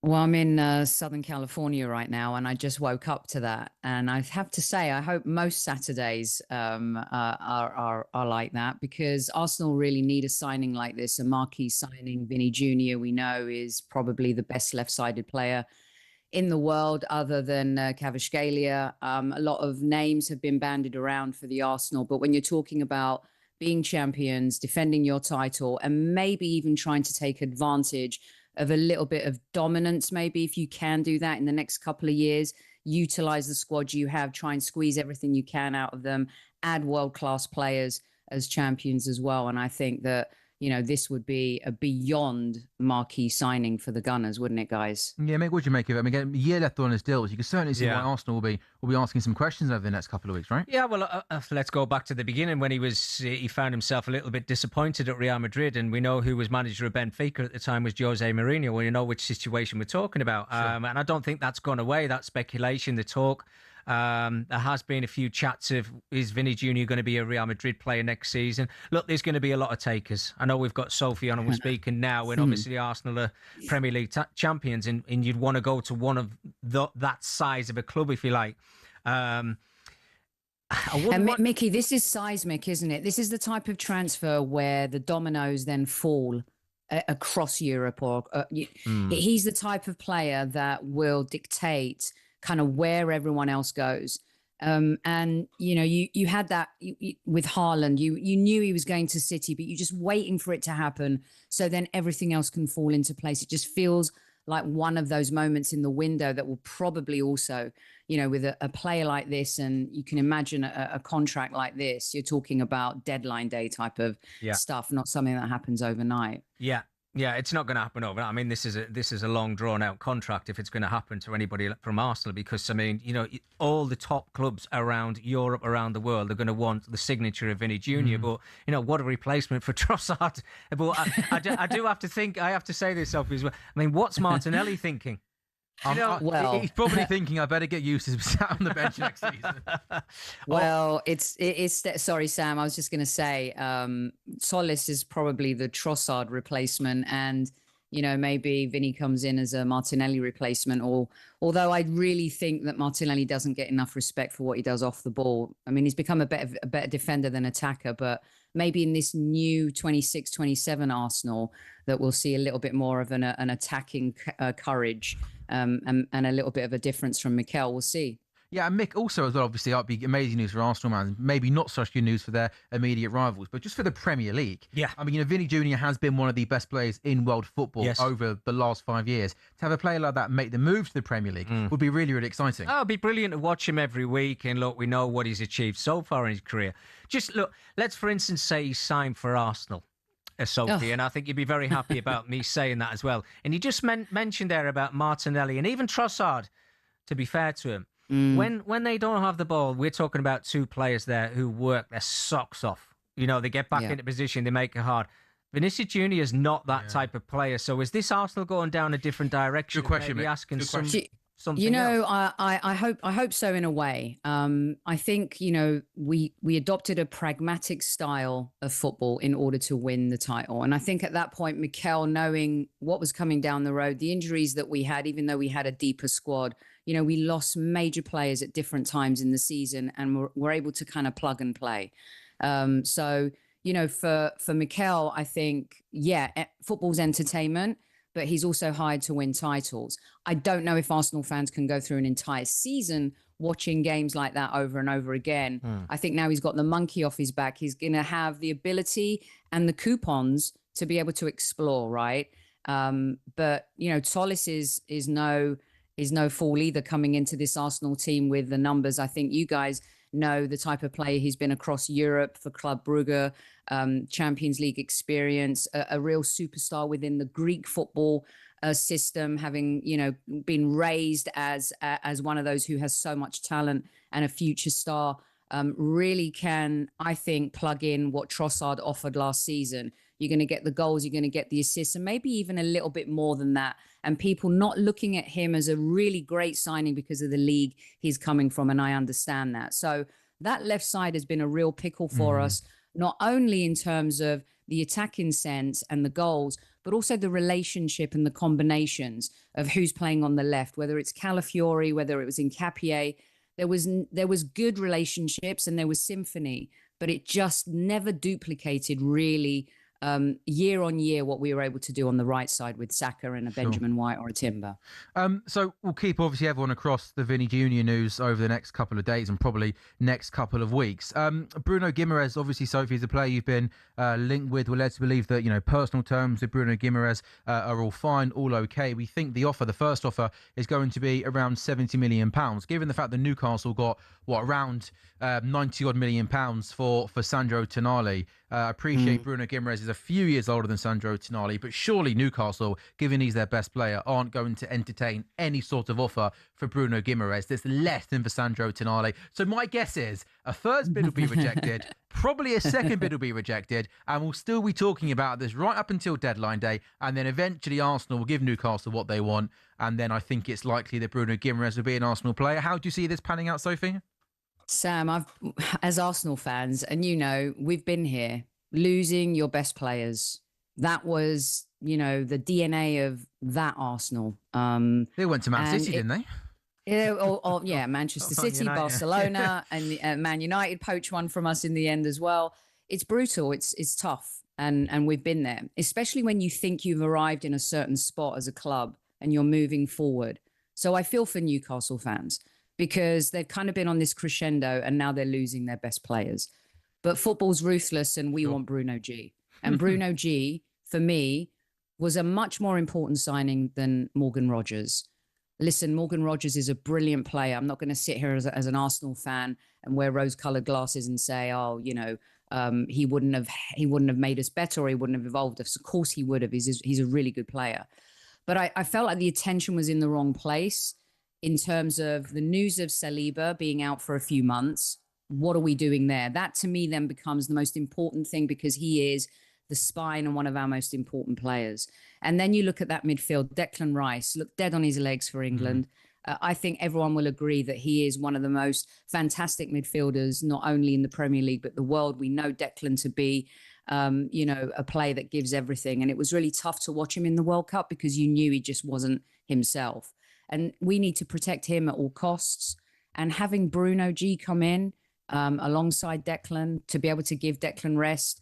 Then you've got Zubimendi. You've got Miles Lewis-Skelly, who emerged in the midfield last season, who was brilliant in the Champions League final. You've got, Mikel Merino, who's our hybrid satellite dish, if you like. Makes our midfield so much better, doesn't it, guys? For me, that guy, you talk about Vinny as a beautiful, sexy, wow signing. The Arsenal really haven't had. Declan Rice was a wow signing, but come on, Vinny's on a different level signing. I think Declan Rice was a sexy signing, wasn't he? A very sexy signing, but we're talking about global superstar here. Declan is working his way to that. He's a star, he's a superstar, but Vinny's just on another level. Come on, I think even Declan would agree with that. And I say that with the most respect in terms of that level of signing. But Bruno is the signing that wins you the league, right?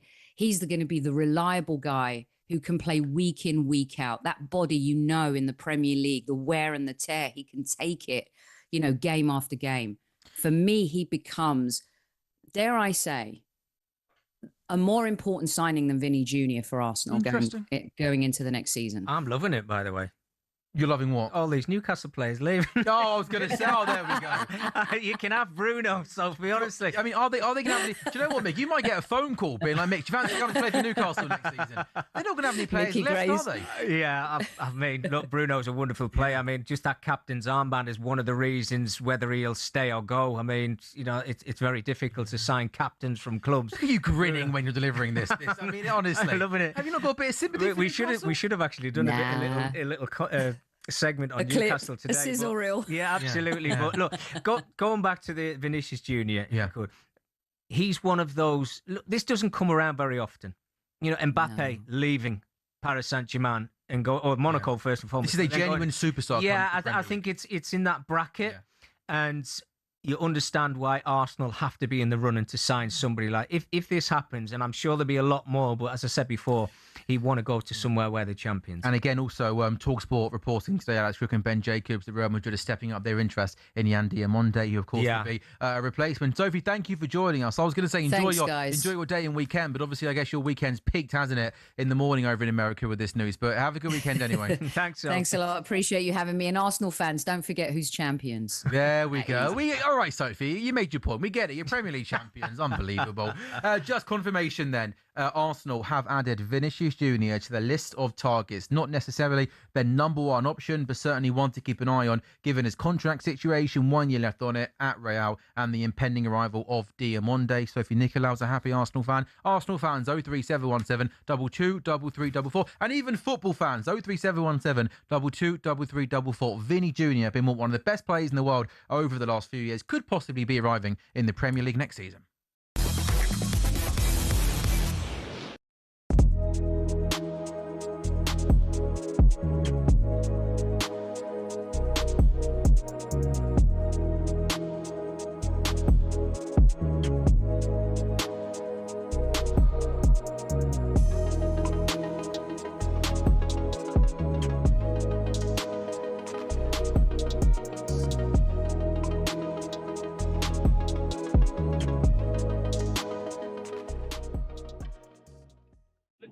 Something about Tottenham here.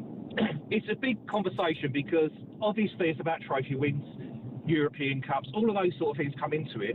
But in the modern world, it also comes down to support base. Money is so much involved, and Spurs are a big club, full stop.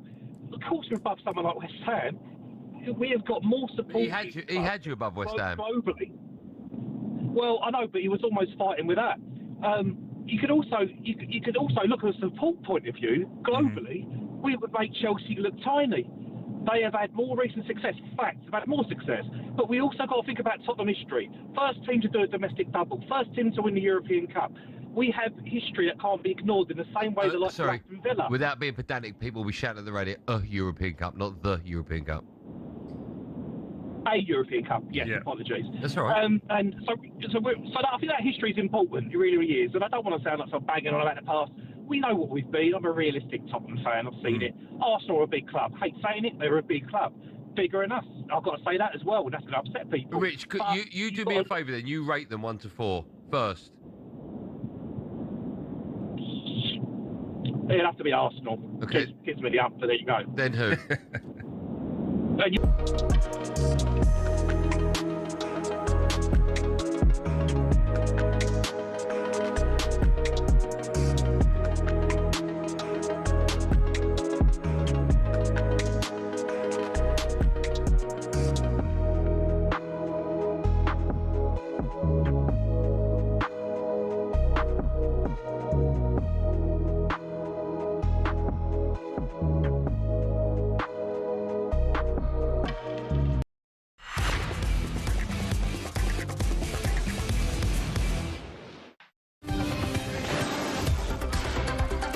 A very good afternoon. It is the Saturday session on talkSPORT. Sam Ellard and Micky Gray with you until 4 o'clock this afternoon. Micky's just asked for a list of players that have left Newcastle this summer or last summer. It's going to take a little while to get them all together. So while our team works on that, it's a long list, isn't it, Micky? Yeah. We'll do that at 3 o'clock with you, where I'm intrigued to know, are you going to poke fun at Newcastle? No. Maybe you might feel you might have a little bit of sympathy for Newcastle, right? Yeah. You know, obviously, there's a little bit of a rivalry there. Little bit. You know, obviously, when a Big O club came in for one of your players in Granit Xhaka, Sunderland just said absolutely no chance. Stand firm. We got a European journey to look forward to next season, right? Absolutely, yeah. We want to keep our best players. Yeah, you looking forward to that European journey next season, mate? Oh, it's going to be incredible. Are you going to be on it with Newcastle on talkSPORT? Well, we've talked about it. I'd love to. Conversations ongoing. I mean, we've definitely got 8 games. 4 of them obviously are going to be away. Yeah. Let's hope that they're great away trips, but I'll have to do 1 or 2. Yeah, I think so, right? I mean, we've been waiting since 74 for it. Long time. Well, Gabby, when Villa got themselves back into Europe, he was on the road with talkSPORT. He was sent to all the away games with the cameraman and went out and about, mixed with the fans. If Aston Villa and Gabby Wanahall can do it, there's absolutely no reason why Micky Gray and I'd be loving it. It'd be absolutely brilliant because them Sunderland fans have been waiting for it, obviously, for a long, long time. They're gonna love it. It's gonna be incredible. You know, last season was like a crazy season, wasn't it? With Arsenal going for that first league title in 20 years. Obviously, Spurs were battling relegation. You know, Chelsea had a bad season. Liverpool struggled given the money they spent. That, like, Brighton, Bournemouth, Brentford all had better seasons than we anticipated. Like, there was so much going on. I remember doing a watch along on talkSPORT's YouTube channel for that final day of the season. And, Sunderland ended it. And you see it on the breaking news, Sunderland get Europa League football. And we all sort of looked at each other and thought, hang on a minute. Yeah. Are Sunderland not getting enough credit? They, it was back-to-back promotions from League One to the Premier League. In their first season back in the Premier League, it's European football next season. And I still don't know to this day if Regis Lebris got enough credit for the ridiculous job that he did at Newcastle Sunderland not Newcastle, Sunderland last season. No, there was a lot. I mean, there was the speculation actually started. Maybe he was going to lose his job, which was crazy. Where did that come from? I really don't know. I can't have any truth in that, could there? Well, I don't know, because there was obviously talk about Thomas Frank's name was coming up a lot. And what they wanted to do was they wanted to establish Sunderland, and that's what they want to do moving forward, as a top 10 Premier League side. Now, the problem they've got this season, Sam, is you've got European football, but you've also got the Premier League. So I think, if I'm honest with you, don't expect Sunderland to finish where they finished in the Premier League because of the European thing that's going to be going on, hopefully for a long time throughout the whole of the season, which is why we need a big squad. Expectations were just risen, seemed every single week. When you got the 40 points, I think there was then asked questions of Regis Lebris, can you now get us into Europe? If you don't get us into Europe, you might lose your jobs, which was just crazy. It sounds was really, brutal, doesn't really it? crazy. Well, that's football for you, isn't it? But I didn't know where these rumours all started from, but I wish they'd just be nice and quiet, because what Regis has done, he's kind of bought into the area, which you have to do when you move to the northeast. He loves it there. I think some of the players and some of the signings that we made in the summer, everybody was kind of sitting back and going, really? Have we signed him? Granit Xhaka signed for Sunderland? And every single one of them, absolutely 10 out of 10. Top dollar, and they were wonderful throughout the whole of the season. Let's hope we get similar this time around. It's not going to be as easy, obviously, but that European journey is just going to be off the And chart. I also hope, Mick, and again, I don't have any knowledge of this situation. You might have more, but, you saw Nuno get Forest into Europe. And I know that this is maybe a bit of a different situation, because he had maybe a disagreement with Edu, who came in about transfers, and he ended up losing his job, didn't he, before he even got the chance to take Forest into Europe, which felt a real shame given the great work that he did. And I know that situation was different to maybe what Regis Lebris got or Sunderland. But, if there was some thought process last season of maybe making a change, I just do hope for Regis Regis Lebree's point of view, that even if it's a tricky start next season He gets the in the opportunity. Premier League, that he gets through Yeah. it, they back him, and he gets the opportunity to have a great crack at the Europa League. No, absolutely, and I think he deserves that. He's got a lot of credit in the bank as well for the season that they had, achieving European football. As you mentioned there, I think I was sat alongside Adrian at Manchester City on the final day of the season, and Adrian just kind of spurted out, Sunderland are in the Europa League. I kind of looked, I was like, what, really? Are you sure? I think we'd have took Conference League, absolutely. Any kind of competition in Europe would have been incredible, but to be in the Europa League in your first season back in the Premier League, I mean, he must have been up there for manager of the season. Yeah, you're right. Pound for pound, mate. Yeah. You know, probably. Absolutely. And we know Champions League teams don't drop down anymore, so you know, Sunderland to win the Europa League and bring them into the Champions League. Well, look, I mean, who's going to be favourites for it? I do not know off the top of my head right now, but there's no reason why they can't have a good run. It's going to be amazing. We'll talk Newcastle at 3 with Mickey. 03717223344 to get involved in the conversation this afternoon. Jason's rung that number. He's a Man United fan. Afternoon, Jason. How are you, mate? Hey, Jason. Hi, mate. I'm good. You all right? Yeah, good. You having a good Saturday afternoon? I am. I just picked my son up. Gonna have him for the week.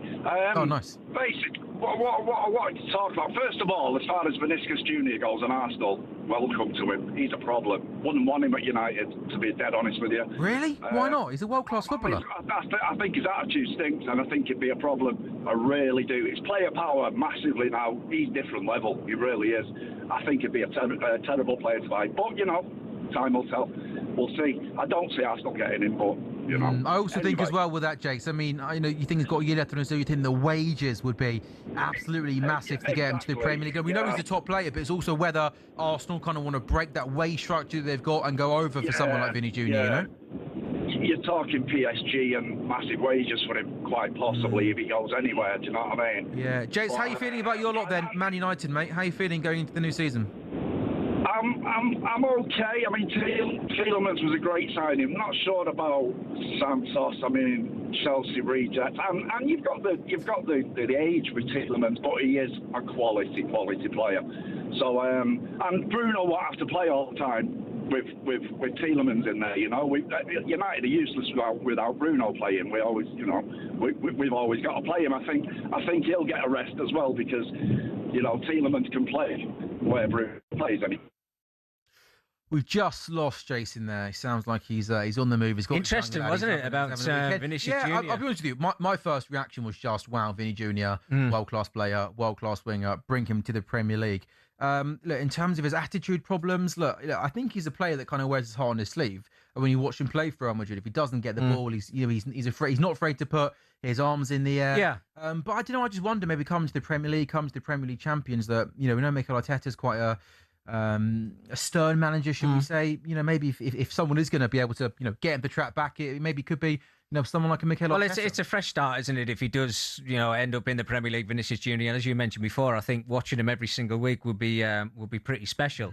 I understand what Jason, I think it was, who was speaking to. Jason, yeah. He's talking about we don't want him at Manchester United. Well, I think if you think of Jason as a Man United supporter over the last decade, 15 years, they've made mistakes, haven't they? I think you look at the Paul Pogba situation, upsetting the dressing room. There was obviously other players that were involved in that at the time as well. So maybe from that side of things, you may be looking at an individual player of thinking like, well, is this us going back in time again? If you bring in a Vinicius Junior and we start to get those problems again, does it put Man United back to square one where they've got to rebuild again? So I can understand why there's a little bit of jeopardy about it. Would you or would you not want him? I think he's a player who's had the gamble on, Mick, just because of who he is, what he is, that 1 year left on his contract. There's a real good opportunity there to possibly get him for a fee that's going to be a lot less than maybe what he's worth with the year left on his contract. And I think if you've got the opportunity to bring a player like that to your club, I just don't know you can pass up on it, mate. Yeah, but I get that. I get all of that. But being in dressing rooms myself and knowing that we've got a happy place and then one certain individual can walk into that dressing room and upset the whole camp. And I know what it does to a club and I know what it does to a dressing room, and that's all it takes. It's not a knock-on effect of 5 or 6 and you start having these little cliques of groups in different corners talking to each other, and you go out and training and the personalities and the relationships not as good as what it was. So that's what the clubs do now. This due diligence on every single player. Absolutely. They do everything, on the field, off the field. What's their family life like? What character are they? What can they bring to our dressing room? So if a Vinicius Junior wasn't right for a Man United dressing room, then you've got to walk away from it, as much as a talent he is. Just out of interest, from your playing days, who was the one player that arrived at the club you were playing at where you and the rest of the lads were just like, wow, he's coming. That's incredible. Is the one that kind of stands out was just one that kind of we can break question. And you can answer on the other side. Well, of the break if you like. Right off the top of my head now, I'm just thinking, and Craig Bellamy and Benny McCarthy when they came to Blackburn Rovers. Benny, obviously, Champions League winner, brilliant guy, like one of the best characters I ever met in football. Craig Bellamy, the complete opposite, the complete contrast. But I got what was he like to play with? One of the best I played with, I have to say, and I got on really well with Craig. I have to say, on and off the field as well. We spent quite a bit of time together when he was trying to look for a house in Manchester. I drove him around everywhere in Manchester looking for a house and stuff. So I got on really well with him. Good mate, you are, aren't you? But yeah, good mate. Let me tell you. Everyone needs a Mickey Gray in their life, don't they? Taxi driver and fresh. I was, Uber Gray. Yeah. But when we come to a Saturday, did I want Craig in my team? 100%. I wanted him in my team. One of those you absolutely hated playing against, I'm guessing. Hated him when he was on the other team. No, he was a nuisance. But when he was on your team, best player ever. I had plenty of them. Robbie Savage at Blackburn as well. He was another one. Savage and Bellamy together at the same time? Yeah, so they're both there. And Sav was the same. But again, I had a brilliant relationship with him. Fantastic lad in the dressing room. Really, really good. And back in the day, with obviously social media not being as much of a thing in the early mid-2000s, when you sign a player like Craig Bellamy, you just literally see him in the dressing room. He comes in, new signing, or do you find out through TV, or does the manager kind of keep you informed? Yeah, we kind of, same agents and things like that. I think the difference with Craig was he needed knocking down a peg or two once in a while. And who did that in the dressing room? You? I think everybody, it was more banter, it wasn't like, you can't do this. It was more done in jest, to be honest with you. But would he take that in good spirits, Craig, or would he? He did, and that was the good thing about it, which is great because you don't know what you're going to expect from certain individuals. Like you say, you're judging them from the outside, but when they're part of your team and they come into your dressing room, that's when you start to judge them properly. And Craig was as good as anybody. Did you think he'd be a manager? Yeah, I did. Loves his football. Really? Not just he's so knowledgeable, passionate about it. I think there was a couple of occasions when he used to turn up with training late for training. We used to train at 11 o'clock at Blackburn, and he arrived on his helicopter. He arrived on his helicopter? Yeah, so every day to train? No, not every day. He did it a few times. Because he came from Manchester? He'd been back to see his family in Wales, so he was going to be late for training, so I think he just arrived on the training starts at 11. I mean, you can't be late for training at 11 o'clock in the morning. But the thing about it was, so we could have went the opposite with Craig. We had a really good dressing room. It could have been like, what are you doing? We could have had huge fallouts, but it wasn't. It was more banter. Oh, you're late. We're supposed to train at 11 o'clock. We were all out waiting for him. But because he was good in the dressing room with us, it was like, right, fine, we know you've been back to see your family. And most importantly, was he good on a Saturday afternoon? He was, I say, if on scoring a Saturday, goals, then you can... I wanted him in my team. And Benny McCarthy, the fit Benny McCarthy. Benny was some player. But that's off the top of my head, that's the two I can think. I just love you boys all out there, 11:15, doing a sprint. You hear a massive noise overhead. It was. That's basically what it was. Is here. What time did you call We had to move off the pitch for it to land. Straight on the training delayed because Craig Bellamy's here in his helicopter. Oh, never change, Craig.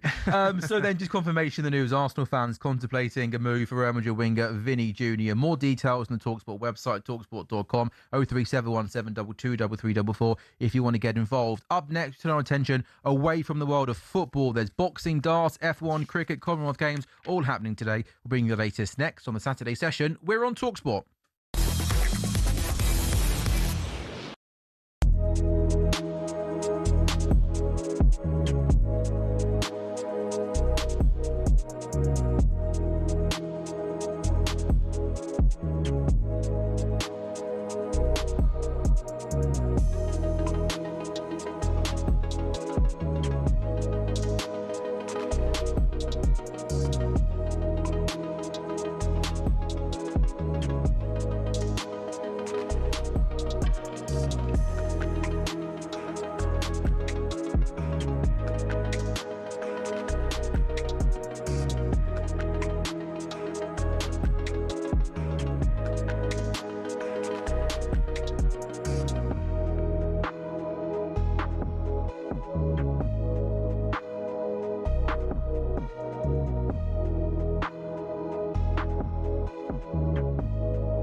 Saturday session on talkSPORT. Sam Ellard, Micky Gray with you until 4. The Commonwealth Games got underway yesterday evening. It was a good start for England and Scotland. A couple of golds for Scotland, a gold for England, 4 silvers for England and 2 silvers for Scotland. They're in the top 4 in the very, very early stages, of course, of the Commonwealth Games medal table. Let's now get an update with talkSPORT's John Cushing. Commonwealth Games update on talkSPORT with BYD. Dare to dream with BYD and the Commonwealth Games. Well, welcome to the Hydro on the banks of the River Clyde here in Glasgow, where England Netball have started their campaign looking to go one better at least than what they did 4 years ago in Birmingham, where they finished 4th in and out of the medal table. They want to get a medal here. They are leading against Northern Ireland, where they were half-time 41-18. Goal shooter Olivia Tasheen scoring 25 of the goals, but it shows the strength and depth that England have got, because Eleanor Cardwell has just come on for the second half, having not played at all in the second half, the goal shooter, and she's already struck 5 from 5. So England lead 48-20 against Northern Ireland at the moment in the women's netball, which started earlier with world champions and Commonwealth Games gold medalist Australia scoring nearly 3 figures in netball against Tonga. 99-38 was their victory here at the Hydro. The other big news this afternoon, unfortunately for Team Scotland, is that Ailish McColgan, the 10,000 metre reigning champion, has withdrawn from these Commonwealth Games after getting injured in the London Marathon. She hasn't recovered in time, she said, so she's decided not to race the athletics next week at Scotstoun, because she will be unable to perform at the level that she expects of herself. Later on in the swimming pool, we've got Adam Ramsey-Peaty at 9:04 going for his 5th Commonwealth Games gold medal. You will be able to hear it, as you can, these Commonwealth Games with Natalie Sawyer from 7 on talkSPORT. John, thank you. 99-38. Should have got to 100, really, shouldn't they? If you're going to get all the way to 99, you might, they bottled it towards the end, didn't they, really? Anyway, Friday in Budapest was a Ferrari affair. Charles Leclerc quickest in the opening session, and Lewis Hamilton, an 8-time winner on this track, topping the second hour. The Italian team have been tipped as the ones to watch this weekend. They got it all to do, though. Last weekend, championship leader Kimi Antonelli returned to winning ways at the Belgian Grand Prix. The Mercedes driver is now 45 points clear of Ferrari's Lewis Hamilton at the top of the standings. Qualifying today is at 3 p.m. Here's talkSPORT's F1 correspondent Tom Clayton. Well, the Ferraris have been in hot form in Budapest so far this weekend. Lewis Hamilton and Charles Leclerc set the pace on Friday in practice ahead of qualifying today at 3 p.m. It's a poignant weekend for Hamilton, as the second corner at the Hungaroring has been named in his honour. This year marks 40 years since the circuit was built, and they've named the corners in honour of icons, moments and local landmarks. The Mercedes are yet to find form this weekend, with Kimi Antonelli still hoping to extend his lead atop the championship, while George Russell's looking to recover after a disastrous first-lap DNF in Belgium last week. The McLarens are going well, as is Max Verstappen, though their criticism of their respective cars would suggest it's not going as well as they would hoped. And finally, Aston Martin have brought virtually a whole new car after a torrid start to the season. They'll be hoping a swathe of upgrades lifts them off the back of the grid. Qualifying's at 3 p.m. this afternoon for tomorrow's Hungarian Grand Prix. We'll have live updates of all the action tomorrow afternoon, with the race going from 2. Mickey, you love your F1, don't you? I mean, Lewis Hamilton, he's got lots of work to do, hasn't he, to get close to Kimi Antonelli? Yeah, he has. I think we all know that Mercedes have got the quickest car. It'd be interesting to see what Tom thinks. But, I mean, Antonelli seems as if he's just breezing towards the championship. He's going to be the youngest since Max Verstappen. But George Russell...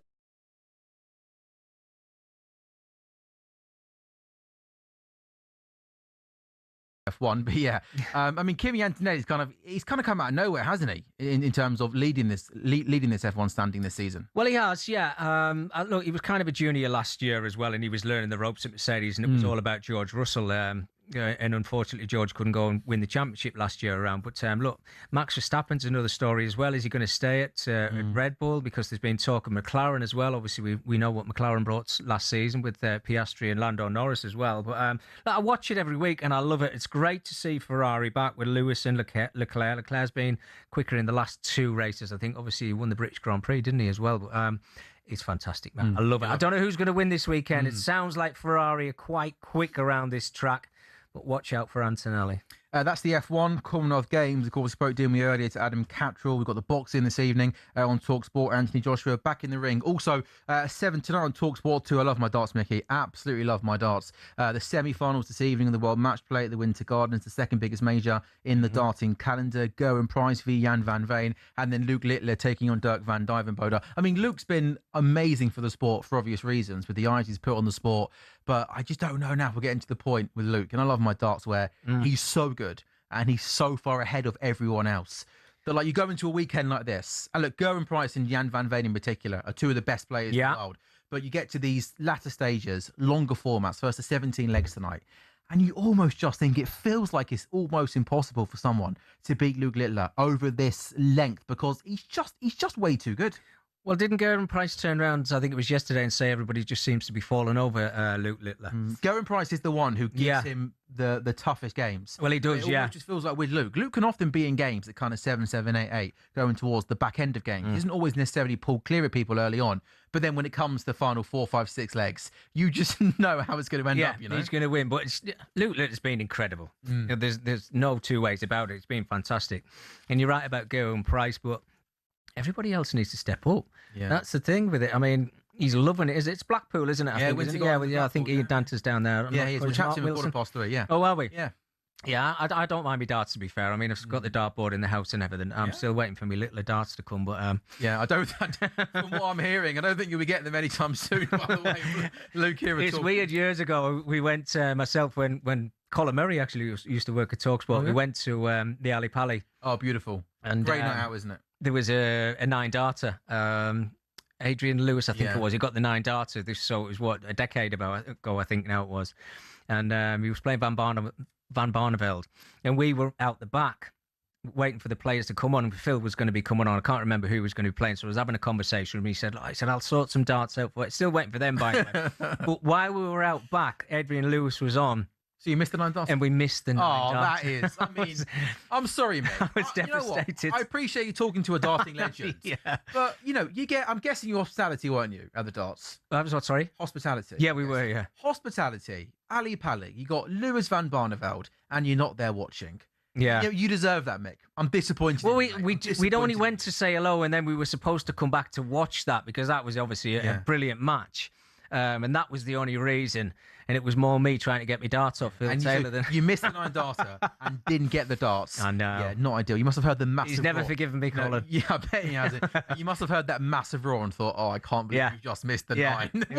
What are we doing? There's some cricket going on right now as well in the 100. Today's games are Sunrisers against the Southern Brave. One result in the women's game. Southern Brave winning by 5 wickets. The Sunrisers men against Southern Brave men just got underway. Sunrisers off 35 balls at 57 without loss. Lots of England internationals on display today. Harry Brook playing for Sunrisers leads for the Southern Brave. Adil Rashid, Jofra Archer and Jamie Smith all in action. So a lot of England internationals in action there. Sunrisers leads against Southern Brave. Sunrisers 57 without loss. Harry Brook harder to come in at number 4. That is everything going on in the world of sport. Again, we've got the boxing this evening on talkSPORT. Commonwealth Games from 7 o'clock, and at the exact same time on talkSPORT 2 at 7 o'clock. It will be the World Match Play Darts in the semi-final. This is the Saturday session on talkSPORT. Go on, Mick. I was just going to ask you there. Talk me through Ben Stokes over the last week or so. Oh, how much time have we got? So Ben Stokes is not playing in the 100. Yeah, but Ben Stokes is playing in the One Day Cup, and Ben Stokes is scoring lots of runs in the One Day Cup for Durham. It feels quite ironic that he's retired, not playing in the 100, and scoring lots of runs. Yeah, Gussie's retired, Mick. I still felt like he had a little bit more time left in him. Yeah. Also today, in terms of England, looks like Joe Root is going to be given the Test captaincy back again. He had it for 4 years. Yeah. He then gave it up because but I don't think he wanted it. He doesn't want it. But England are in a position where they want to keep Harry Brook just doing white ball captaincy because he is actually doing quite a good job there. And then unfortunately, you look at the Test team, there aren't many candidates putting their hands forward. So I think it's basically like, sorry, Joe, you've got to do it until the Ashes next summer. Yeah. I don't think Joe wants it. I don't think England fans want it to be Joe Root, but I don't think England have got many other options. Is this the end of the Bazball then? So Bazball is over, yeah. So Brendan is not the Test head coach anymore. He's just going to do white ball stuff. I think he rightly lost his job as the Test head coach because the results weren't good enough. Ashes this time next year. We've got no captain. We've got no head coach. Do not panic. It's Saturday session on talkSPORT.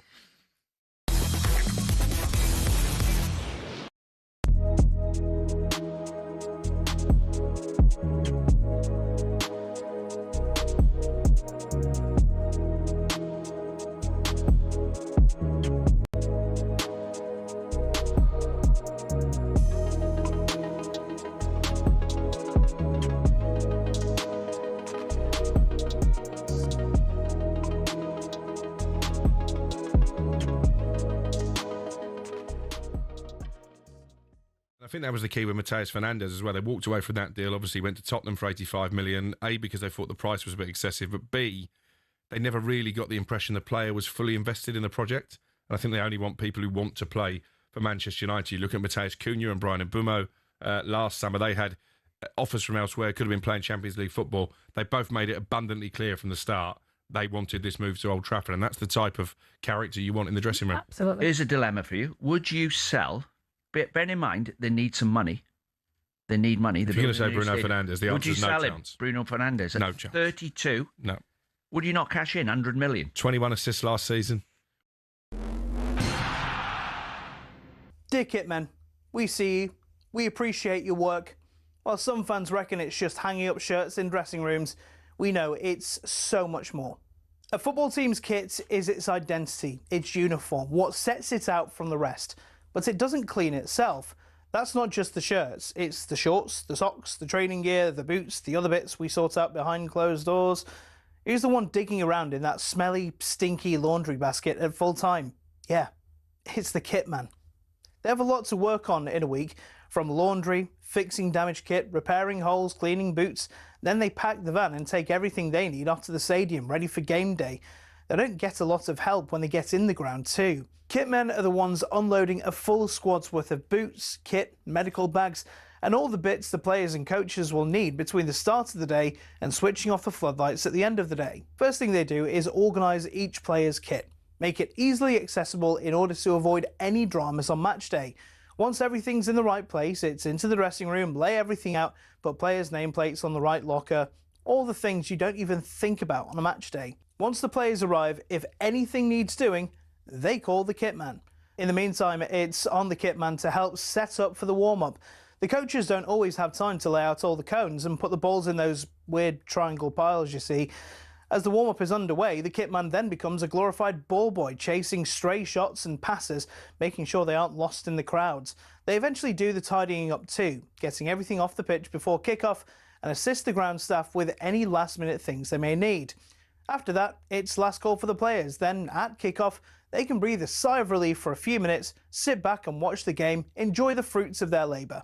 At half-time, check everyone's okay and everything's as it should be, and then wait for full-time. Once the final whistle's gone, it's time to pack everything down, get the stuff that needs to be washed in the laundry, pack up the van, back to the training ground, and ready to do it again next week. Of course, each club differs, and different staff members will have different responsibilities, but we pay tribute to all of those who do it, whether it's the glitz and glamour of the Premier League or a cold Tuesday night in Stoke.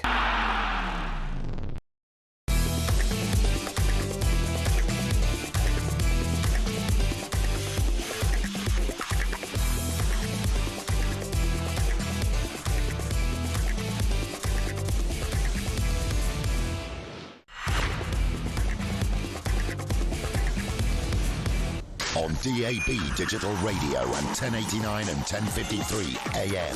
Strap yourself in. It's Destination Football. Wonderful delivery that time. The Saturday session on talkSPORT. The intensity, the inspiration, and the furious indignation. High into the air. It's in!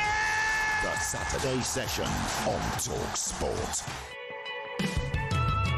A very good afternoon. It has just gone 3 o'clock on Saturday, July the 25th. Sam Ellard, Micky Gray with you until 4 on the Saturday session. Lots going on in the world of sport. Anthony Joshua is back in the ring this evening against Christian Prenga. Live on talkSPORT, the talkSPORT Boxing YouTube channel, and your smart TVs this evening. Hopefully AJ gets the win done and moves on to Tyson Fury. Commonwealth Games Day 2 is underway this afternoon from 7 this evening on talkSPORT. Natalie Sawyer, Greg Rutherford keeping you across everything that is happening. At the same time, time on talkSPORT 2 at 7 o'clock. Semi-finals of the World Match Play.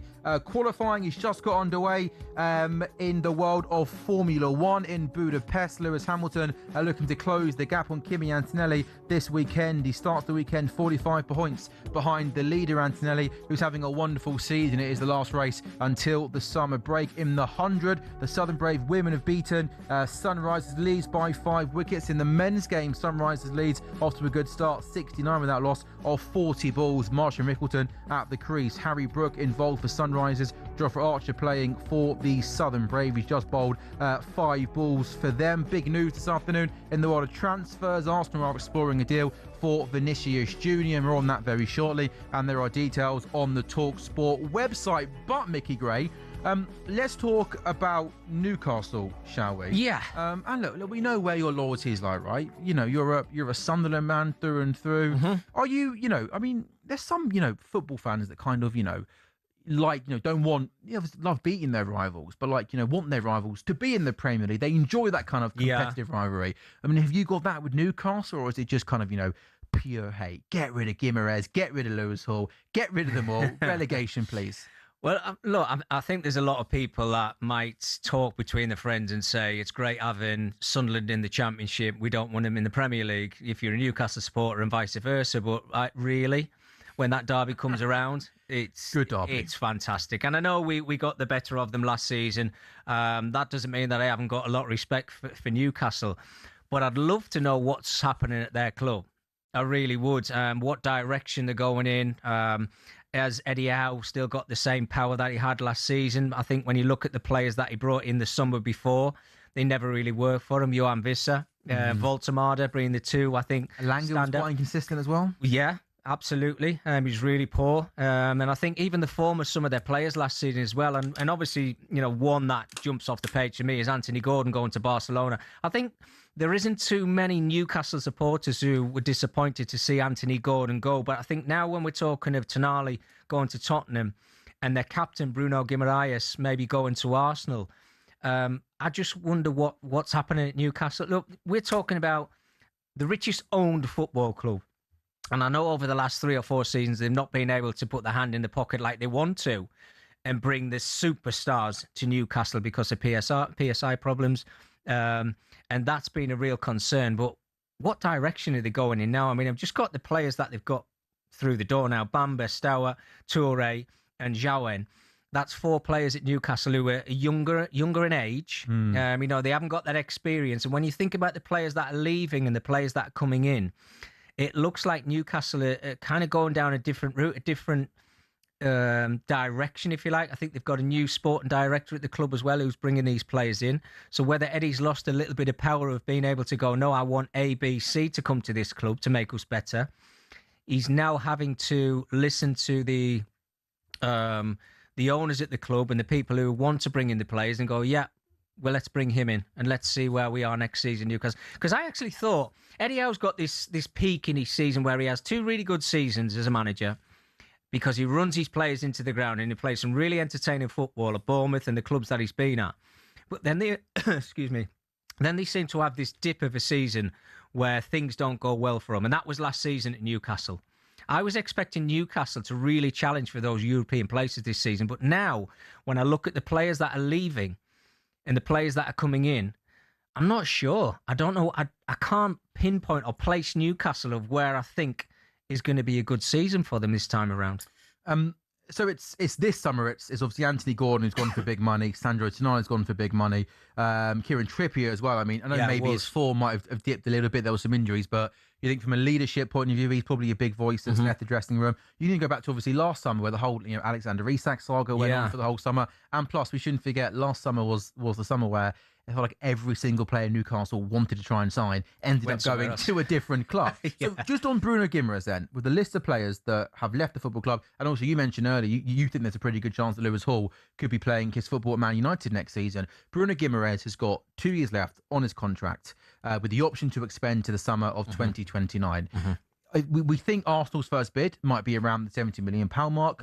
Let's say it gets to a point where it's 80, it's 90, it maybe even gets near to £100 million they sold Sandro Tonali for. Is there any price that Newcastle should accept? Or do you just think, with him being their best player, their talisman, their captain, other key players leaving, Newcastle have got to stand firm and say, no, we don't care what the fee is, we can't afford to lose Bruno Guimaraes? Well, I always think there's a price for everybody. And I think there's no smoke without fire when you're talking about a club like Arsenal putting in a bid for Bruno Guimaraes, whether that's come from agents, whether it's come from Arsenal, whether it's come from Mikel Arteta. He's a player that Arsenal want. The flip side of that is, and I'm really shocked that this is happening again, is it seems like Newcastle haven't learned from what happened last season with Alexander Isak. You know, it just got delayed and delayed and delayed, where it got to the point where the season had started. What's happening with Isak? Is he signed? Yeah, it was terrible. And I know they were looking for top dollar, and I'm sure they're going to do exactly the same for Bruno Guimaraes. But if I'm Eddie Howe and I'm Newcastle, and I'm thinking that the player wants this move to Arsenal, then just do it. You know, whether it's going to be 70, whether it's going to be 80, whether it's going to be 90, I don't know how much it's going to be. But get it done and let Bruno Guimaraes go and be an Arsenal player if that's what he wants, and give Eddie Howe the funds to be able to go and replace Bruno Guimaraes, get a settled squad in pre-season that they can then jump into the Premier League and get off to a good start and not play catch-up with everybody else. I don't know if maybe I'm just simplifying football and it's not this straightforward, and it probably isn't, but I think from a Newcastle point of view, you just set Arsenal a deadline and just say, this is the deadline we're going to give. If you want any chance of signing this player and meeting our demands, it is go and say it to Bruno, so Bruno knows that we're not trying to do him out of a move. Open, honest communication. Because you're right. Otherwise, you could then just literally get to the exact same situation of last season. Although, Mick, maybe the one difference, this could be quite an important difference from Bruno Guimaraes to Alexander Isak, is we don't think that Bruno Guimaraes will maybe kick up a fuss like Alexander Isak, who we know went on strike, who we know didn't travel on pre-season tour. Well, I'd like to think anyway, given the absolute genuine hero status he's got at St James's Park. He might want the move to Arsenal, sure, but I'd like to think if that first bid gets rejected, that we're not going to see Bruno Guimaraes making himself unavailable for the first couple of games. Well, I wouldn't like to see that. No one wants to see that, do they? Well, unless you're from Sunderland, of course. Obviously, apart from Mickey Gray and Arsenal fans, no, everyone else doesn't want to see that. I'm just speaking from my perspective, not as a Sunderland fan, but I think from Bruno Guimaraes, from what I see when I've watched him, and I've been up at St James's Park, and I go up there a lot and do a lot of the games there. He loves that club. I think that's one of the reasons why he wears the captain's armband. You see the passion that he's got, whether he's scoring goals, whether he's just trying to, rile up the supporters, and he certainly gets the backing of those supporters, whether he's playing good, bad, or indifferent. He looks like he loves being in the Northeast, but speculation, talk is talk. He's had this World Cup. A club like Arsenal who were challenging for titles.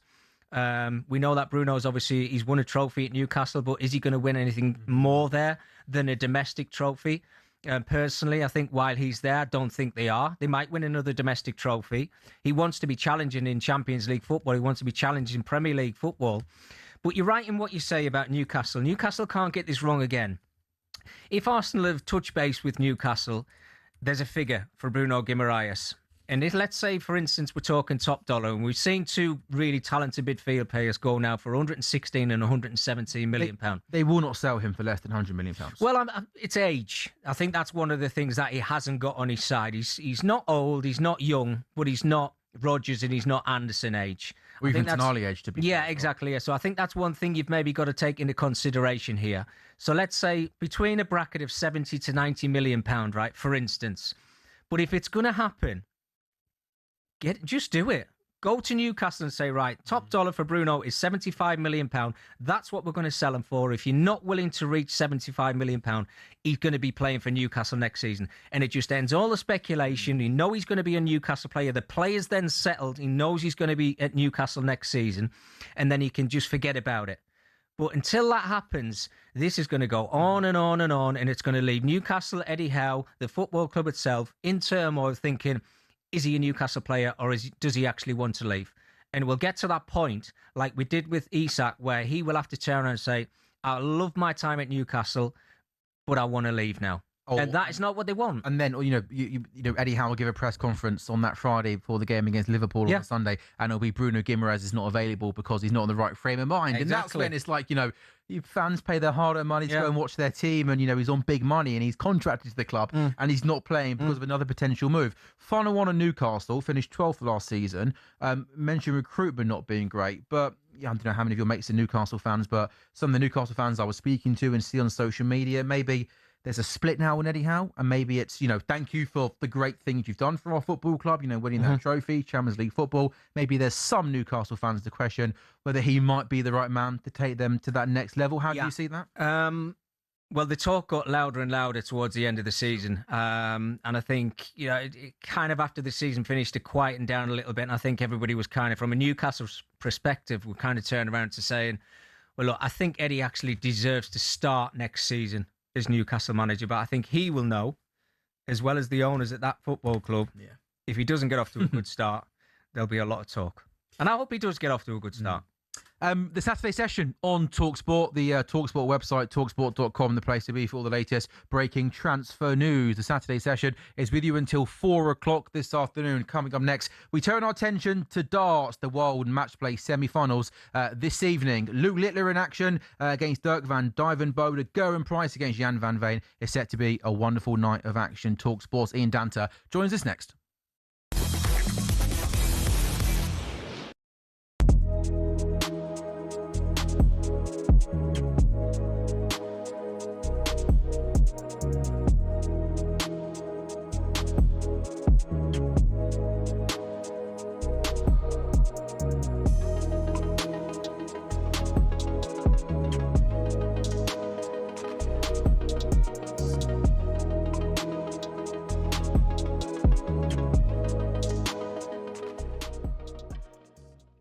Jack Grealish. Yep. Also going to be back at Man City. Yep. Next season. It'd be interesting to see what happens with Jack if he's given a chance by Maresca, because he would have been part of that Man City squad that Maresca was at.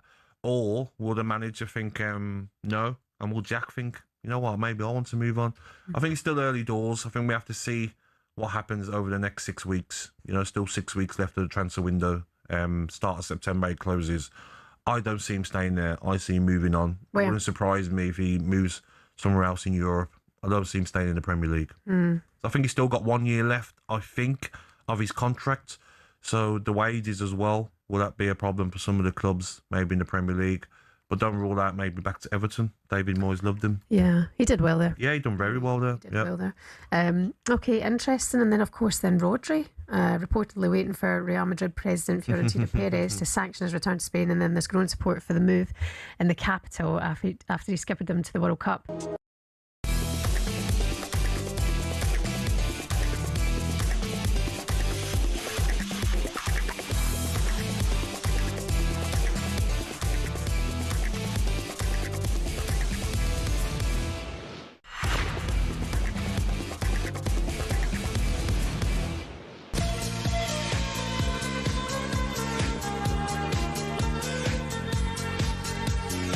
Cannot wait for this evening, Mick. Cannot wait for this evening.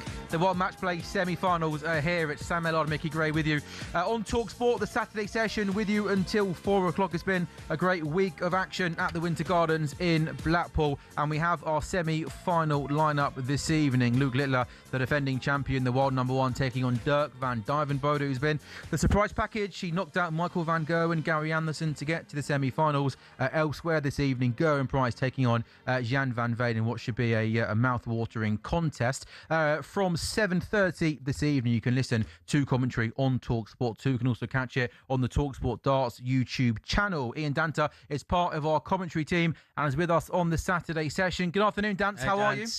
Very good, thanks, Sam. Micky, how are you, chaps? Yeah, really good, thanks, mate. So we got Littler, van Dijvenbode, Price, Jan van Veen. Ian, can anyone stop Luke Littler? Not, it seems, over this course and distance, when you think that he's played 27 matches in his career that have been 20 legs or more, and only one of those he's lost. And that's scary. That was the final to Humphreys when he first made the final, and the world's press descended on Alexandra Palace in 2024. So his record in these longer formats is pretty extraordinary. And Dirk van Dijvenbode, if he was to beat Luke Littler tonight, I would have it up there as one of the biggest surprises in recent Winter Gardens history. Probably up there with when Jeffrey Deswan knocked out Michael van Gerwen in the first round back in 2018. That felt pretty seismic. And that was the first match play game we ever had on talkSPORT 2. So it would feel up there in terms of its sheer surprise factor. On Dirk van Dijvenbode, Mick, obviously, Ian, he's obviously got it all to do this evening, but a really good run. He beat Michael van Gerwen, he beat Gary Anderson, first time for him in the World Match Play semi-finals. Again, someone that has kind of had success off TV, dance, but kind of his first real deep run in front of the world. Well, he's been good at European Tour events on the continent. His weapon is his heavy scoring. If he gets his 180 game going, then maybe he could take Luke all the way. But I get the feeling, I mean, he's going to have to start brilliantly and get better, if that makes any sense. These 5-leg mini sessions can really wear a player down, that you can find yourself losing a session and therefore completely losing your way. Van Dijvenbode didn't really believe in himself a couple of games ago. We interviewed him after he beat Van Gerwen. And he was playing his chances down completely, saying, "No, I'm rubbish. I'm not going to do this." But I think he's got a little bit more self-belief within him. His peak as a dart player was 2022, I would say, 21 to 22. You might remember he fell off the stage, getting onto the stage at the European Tour event. And I wonder whether that might have been sort of, funnily enough, halted his pro, because he did injure himself and it took him a while to come back. But he's not short on confidence when he's up there playing. And he's got that hard style music that he walks onto that rattles our commentary box so much, I think we're going to lift off the ground. But he certainly gets the crowd going. But boy, oh boy, has he got to put in the performance of a lifetime this evening to see off Luke. Dan, I think you just mentioned that. Look, it's not the final yet, but if it is Gerwyn Price and Luke Littler, I think there's only Gerwyn Price who seems to be able to get under the skin of Luke Littler and maybe go the distance with him. What is it about this distance thing, Dan, and why do the cream always rise to the top when it comes to these long formats? People are surprised at why the match play is so different, Mickey, from any other. When you think about a standard players championship event, the ones that take place right across the season, where there are cameras there, but only for 4 streaming boards, and you get 128 players in a room, and it's whittled down to a winner in a day. And those events are typically first to 6 legs, up to the semi-finals, then it's first to 7 legs in the semi, 8 legs in the final. European Tour events are pretty much the same. So long course events like this, where just to win the first round match here, you've got to win 10 legs, is just shows that you have to have a different mental capacity, I think. And people will poo-poo that, and certainly poo-poo the physical aspect of it. But this game gets inside your head, Mickey. And you could see, for example, Ross Smith last night getting worn down by degrees by Gerwyn Price, because Gerwyn was winning every session, every mini session, like, you know, the first 5 legs to the next 5. He was winning every session 3-2. So he ended up 12-8 up at the end of the 4th session. However, Ross Smith did battle back with a brilliant 4-leg burst to get it back to 12-all. And then Gerwyn just stretched his legs again. There's just something about certain players, Mick, that enjoy the sheer intensity of this multi-leg format that will go to 17 legs tonight, I think. First to 17 goes through to the final. And there have been some incredible comebacks. I think Andy Hamilton coming back against Simon Whitlock a few years ago is one that sticks in my mind as being particularly scary, where it looked like Whitlock was home and hosed, a good 5 or 6 legs clear, and Hamilton just scraped it back. Gary Anderson nearly did that the other night, in actual fact, against Dirk van Dijvenbode. But again, Van Dijvenbode just held his nerve at the right moment. I love this format, Mick. It's just it's proper big boys darts. You've got to pull your big boy pants on and get stuck in for the long haul. Dan, just one more on Gerwyn Price. 7 majors to his name. You know he's been one of the better players in the sport over the last few years. But I'm just looking at his record as you were answering that question. And correct me if I'm wrong, but the last major TV major that he won by himself was back in 2022, the World Series of Darts final. So, I mean, for a player of his quality, we know that Luke Littler's been around for the last 18 months, 2 years. Obviously, Humphreys and Van Gerwen are top players. But I'm surprised to see that it's been, 4 years since Gerwyn Price last won a big TV title. That's right. Although, I mean, he reached the match play final that year as well in 2022 and lost that. That's his only previous time that he's got all the way at Winter Gardens. He still wins regularly in those Players' Championship events I mentioned earlier, and also on the European Tour, which is televised. But in terms of the UK stuff that you're talking about, yeah, it's been a little while since he's tasted success. He won, World Championship at Alexandra Palace. I think the thing is with Gerwyn, he's got a lot of outside interests in his life these days. He has his fish and chip shop in Markham in South Wales. And he's also a farmer now. He's got his own farm, which he really enjoys. He's got a very close-knit family with his wife and his kids. I think he's made a lot of money out of darts, and I think he's starting to enjoy the life that affords him. And he probably came into this tournament a little demotivated, but I think the deeper that he's got in this tournament, the more motivated he's become. And in his post-match press conference last night, after he beat Ross Smith, he was full of beans that he felt he could match Luke Littler and give him a game. And I don't deny that he can. Mickey was dead right. He has got under Luke's skin, at least initially, Mick, although in recent times, Luke, as with pretty much everybody, is just smoking everybody at the minute and just completely blowing him out the water. But yeah, it's funny how that psychologically can do that to you, Mick. If it gets to a final and it's Gerwyn against Luke, then he will feel, Gerwyn, psychologically, he can just make Luke Littler think twice about what he's doing up there. But normally, Luke Littler doesn't need to think at all. He can just pick off these extraordinary combinations for out shots without pausing for breath. It's an extraordinary thing to watch. Do you know what's interesting when we're obviously talking about darts now, Sam, and dance, is if we talk about footballers, young footballers, and burnout, do you think that could happen to Littler? I don't think I'd say with Littler is I think he manages a schedule quite well. Dan spoke there about sort of the tournaments that are away from the TV cameras.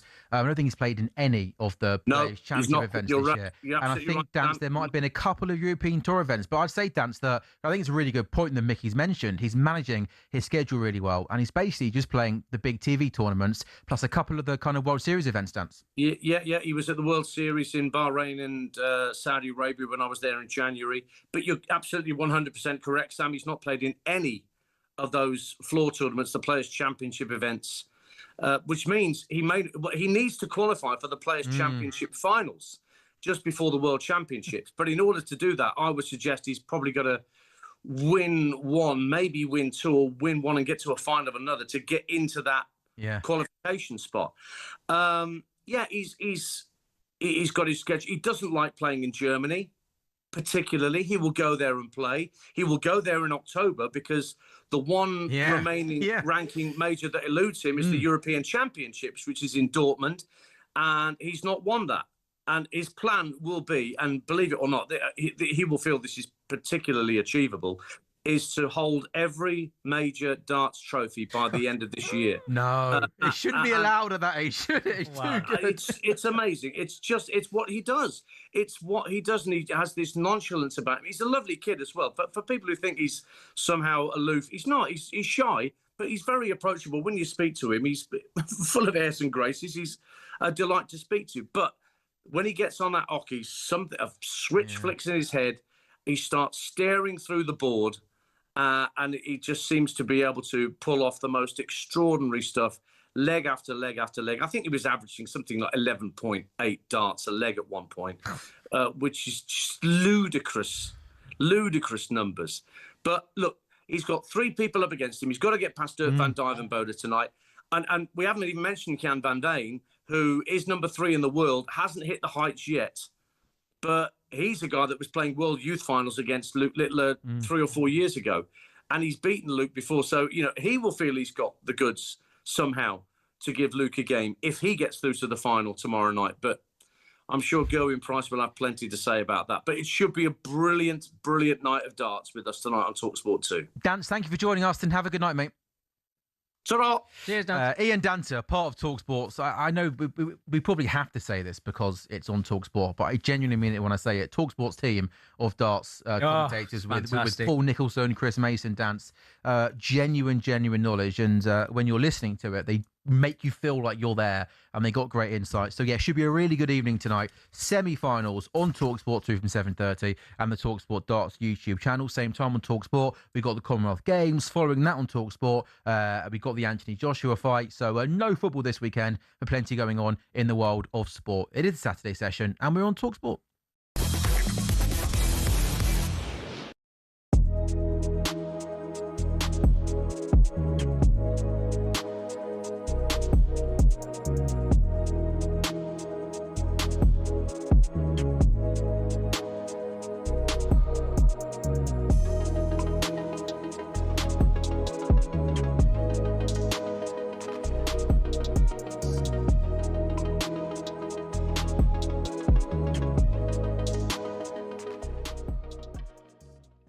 If it is true, that is the one for Tottenham, the one that got away. If you think about what Abramovich did to Chelsea, did to Premier League football, did to world football, he was a benefactor. He turned you into a big a monster. Yeah, He turned us into a monster. Yeah, he did, because you wasn't a big club before him. It was an average size. I mean, we certainly, if you want to do this, which I don't suggest you should, but if you want to do this, in the 10 years prior to Abramovich, Chelsea won more than you've won in the Premier League era. Up the shells. In the 10 years. Honestly, you and Cundy. In the 10 years, well, because you can't let it go. You say one thing and I just one thing. Like, I literally just said one thing and that was it. Like, bang, I got the fishing rod out. Yeah. In the 10 years prior to you have. In the 10 years prior to Abramovich taking over Chelsea, so just go the 10 years prior to that, Chelsea won more than Tottenham have in the entire Premier League era. So you want to, when that run. Would you win the Cup Winners' Cup? We won. We did win the Cup Winners' Cup. Yes, we did. Good trophy. We did win the Cup Winners' Cup. Yes, we did. We won the Audi Cup. We won the FA Cup. We won the League Cup. We won the Super Cup, beating Real Madrid in Monaco. Gus Poyet scoring the winner. We didn't lose to Tottenham at home for 27 years. A lot of that record obviously stretched into that.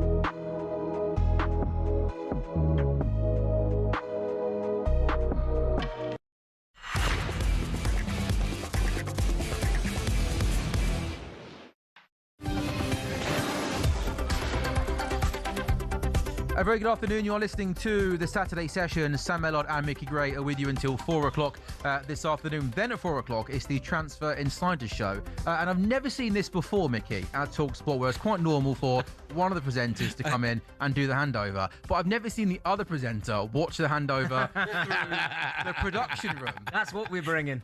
Luke Moores is, I believe it's his first talkSPORT appearance in 5 years. Welcome back. But we've got Will Gavin with us in the studio. How are you, Will? There is big energy coming at 4 o'clock. We are ready to go. Luke is raring. He's had 5 years to prepare for this moment and work out what he's going to say. I guess the timing of the Vinny Jr. news has worked out quite nicely for your show. Absolutely huge. We're going to take calls on it. We're actually going to push it back. We're going to take calls from 5 and just try and get as many people as possible on the lines, because I think this is absolutely huge if this happens. And it was speculated on at the start of the window, actually, on our other show we do, the S Word. I put forward that I thought that Arsenal should absolutely go hell for leather to try and sign Julian Alvarez. Should just try and usurp Barcelona, and go in there and throw big money at it. If they get Vinicius Jr., I think there is a conversation to be had about this being the biggest Premier League signing of all time. I'm fascinated, Will, about, the other ones that come into the conversation. Erling Haaland obviously springs to mind because that's more recent over the last couple of years. Is there any that kind of spring? Remember how about when Ronaldo came back to the Premier League? See, this is it. If I was going to curtail it, I was going to try and be sensible about it, I'd say last 5 years or last 10 years. Boring though, that isn't it? I think, like, when you talk about the significance of the club he's coming from, his age, the profile of the player, it is as big as I can remember. Other comparisons we're having out in the office is like Rafael Varane coming from Real Madrid, Casemiro, like you say, Cristiano Ronaldo coming from Juventus. None of those. They all feel like they pale in comparison. Honestly. Yeah, I mean... Pogba is a really good one. That's one that definitely came up. But this harkens back to the days where, as a general rule, the Premier League can use its clout to go and sign the players like Haaland, like Havertz when he left Leverkusen, when all the other big clubs are sniffing around and the Premier League can absolutely throw the money down and go and make it happen. But they never sign players from those clubs. They never go and make that big deal. Yeah, I agree. So I think this is absolutely huge. And it's a weird confluence of circumstances to make it happen. But if I'm an Arsenal fan right now, I'm bouncing off the walls. Yeah, no, for sure. Elsewhere, Will, I mean, the Bruno Guimaraes transfer, we spoke to an Arsenal fan earlier, and I just feel like this is going to be one of those that's going to drag right to the end, where Arsenal's first bid will be around £70 million, rejected. They'll come in for 80, rejected. And then eventually, because I think Arsenal desperately want the player, they might get closer to the kind of £100 million number that Sandro Tonali left Newcastle for Tottenham. But it feels like it'll get done, but it's going to take a long time for it to get done. Yeah, I think the fact those deals already are done leaves Newcastle in a much stronger position to hold their nerve a little bit. I think it kind of depends how much Bruno Guimaraes wants to try and force his way out. Like, if he's desperate to go, if he's seen all those other players leave, if he doesn't believe in Howe anymore, whatever might be the answer to why he wants out, I think if he pushes harder, maybe they get it for cheaper. But I'm with you. This feels like one of those ones that we're going to be rolling our eyes when we're sat here having this same conversation in 4 weeks' time. I really hope, though, we don't get to the Friday before Newcastle's first game and Eddie Howe announces in his press conference that Bruno Guimaraes is not available for selection because of personal reasons. Because that's when it gets really messy, doesn't it? Where, the window's still open, the season's, about to start, players contracted, being paid good money, don't play because they want to move. That's where it gets really, really messy. Will, what else is coming up? We will touch on, as well as the Real Madrid's potential departure of Vinny Jr., Yan Diomande going there is a big reason for why Vinny's going to be available, apparently, so we'll touch on that. Rodri from Man City as well. How significant of a loss is that for Man City if he does go to Real Madrid? What kind of fee will he be able to garner, and what does it mean for that midfield? There's loads to be digging into, and we're going to be taking calls, of course, throughout the show. Some great guests coming up. It's going to be a great few hours. Transfer Insiders, Will Gavin and Luke Moore from 4 o'clock. Do you think Luke's next appearance after this will be less than 5 years or more than 5 years? I think it depends on how badly his host does in propping him up and making him look good. I'm feeling a huge amount of pressure for the next few hours. Take it as a massive compliment they've given you this gig this afternoon for the return of Luke Moore. Will Gavin, Luke Moore, 4 o'clock, Transfer Insiders, plenty to get into. Talking of transfers, one team that have been very busy over the last couple of weeks, Chelsea. On the Sports Bar on Thursday evening, Rory Jennings had this to say about Chelsea's window so far. I think Bruno Guimaraes takes a serious step in the right direction. Yeah. Really don't want Guimaraes to end up at Arsenal. I think it elevates that midfield. It gives them a dimension. It gives them a depth. It gives them... Like, Bruno Guimaraes was... It's very rare that you get this in any football club. When you've got a player that is kind of everything to the team. Yeah. Like, he was their goal scorer, but also their protective midfielder. Yeah. He was the personality. He was a driving force. He was as well. a driving force of the club. He was scoring goals. He was the assist provider. Yeah. He was scoring goals. He was an assist provider. He was the conduit between the fans and the team. He was Eddie Howe effectively on the pitch. When he didn't play, they didn't win. It's a class act. And I really don't want Arsenal to get him, but they're going to get him. Devastated if they lose. Devastated. But they're going to get him, aren't they? And just on Chelsea, Mick, obviously Morgan Rogers has been the biggest transfer of the summer so far, surpassing Elliot Anderson, who went to Man City. talkSPORT reporting today that Max Lacroix has completed his medical ahead of signing a 6-year Chelsea contract. I think with Chelsea, I was surprised last summer, especially when Levi Colwill went down injured. Yeah. They didn't bring in another centre-back. They got lots of young centre-backs there with promise and potential, but I always thought they needed that kind of experienced one to come in and guide your Chalobahs and Colwills and Achampongs. Max Lacroix, obviously part of the France World Cup squad, had a really good year at Palace last season, so I think that would be a really good signing for Chelsea. Yeah, he got his opportunity when Saliba got injured in the World Cup, didn't he? And I think he's had a very good season at Crystal Palace, but I think they didn't really replace the experience of Thiago Silva, did they, Chelsea? And I think that's what they needed, because when you've got as many flair players and talented players players that Chelsea have got, I think spine's important. And I think one of the positions that certainly was missing was centre-half. When Thiago Silva left. So I think Lacroix coming in, along with Colwell, as you mentioned there before, if he can keep himself fit every single week, they've got to get an understanding between themselves. That's a big thing for me, for two centre-halves at Chelsea. I don't know. Have they got a good enough goalkeeper? I'm not sure about that. I went quite hard last summer. Again, starting a new goalkeeper, because I thought he was just a disaster, Sanchez. But then I actually thought last season he looked a lot more comfortable and reliable than he did in previous seasons. Well, I'm still not convinced. No. I have to be honest with you, but I think, let's talk about the spine of your team, which I think is vitally important. Have they got strikers? We're going to get the goals for you. I'm not too sure about that, but they've certainly got wonderful individual players in those forward positions. I think with Caicedo, if he can keep himself fit and play most weeks, two really good centre-halves, they're not far away, Chelsea. It's just that consistency. That's what they've got to get back to. Yeah, again, I was putting down their possible 11 for next season. It looks quite good on paper. João Pedro up front, Palmer in behind, Rodgers from the left, Esteval from the right, Caicedo and Enzo the midfield too, James at right back, Lacroix and Colwell your two centre-backs, and again, maybe then just the goalkeeper and possibly a replacement for Marc Cucurella, who's obviously gone to Real Madrid. Pedro Neto, I think you missed out of that as well. Yeah, I don't think he's getting into whether this. He's going to be there or whether he's not. Yeah, well, there's some reports today in the papers that Man City, obviously Enzo Maresca would have worked with him at Chelsea. Man City are interested in Pedro Neto. And you look at the wide plays that City have got at the moment with Marmoush and Cherki and Semenyo and Grealish coming back. I don't feel like I look at that Man City team and think they need Pedro Neto players.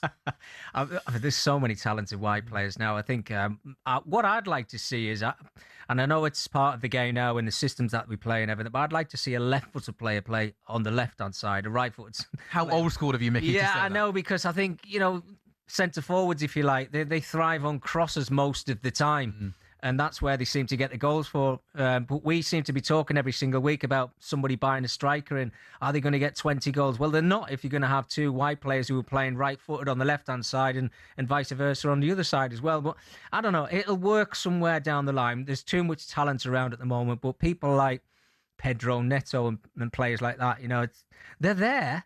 The players are there. But it's who can put the best 11 together that's going to be more consistent on a weekly basis to win titles. What are you expecting, though, from Chelsea next season, especially with Xavi Alonso at the helm? Well, not for them to throw the white towel in, which I think, when you looked at Chelsea at times, it felt that way, certainly towards the end of the season as well, where you just didn't know where their next win was going to come from, never mind their next really good performance. They'll be up there. I think, fresh faces in the dugout, fresh faces on the pitch as well. If they can get the right ones, they can certainly challenge for the top four. Yeah, I think they've got a great shout, top four. No European football. Like they'll have the, what United had last season, right? Where, pretty much playing 38 league games. I guess they'll probably and Alonso being there as well. Yeah, I guess although maybe they'll be hoping for a few more than 40 games as to what United had last season with that Grimsby and Brighton, was it, in the Carabao Cup and the FA Cup? That can't happen again, surely. Saturday session on talkSPORT with you until 4 o'clock with the sun shining. If you're heading out this weekend, make sure to grab a pint of So Good Lager from talkSPORT. In the meantime, it's available in all O'Neill's pubs and some of the best sports bars across the country. Find out where your nearest pub is at talksport.com/so good. 18 plus, and always drink responsibly.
Saturday session on talkSPORT. Sam Ellard, Micky Gray with you until 4. We spoke to Ian Dancher earlier, didn't we, about the darts? Yeah.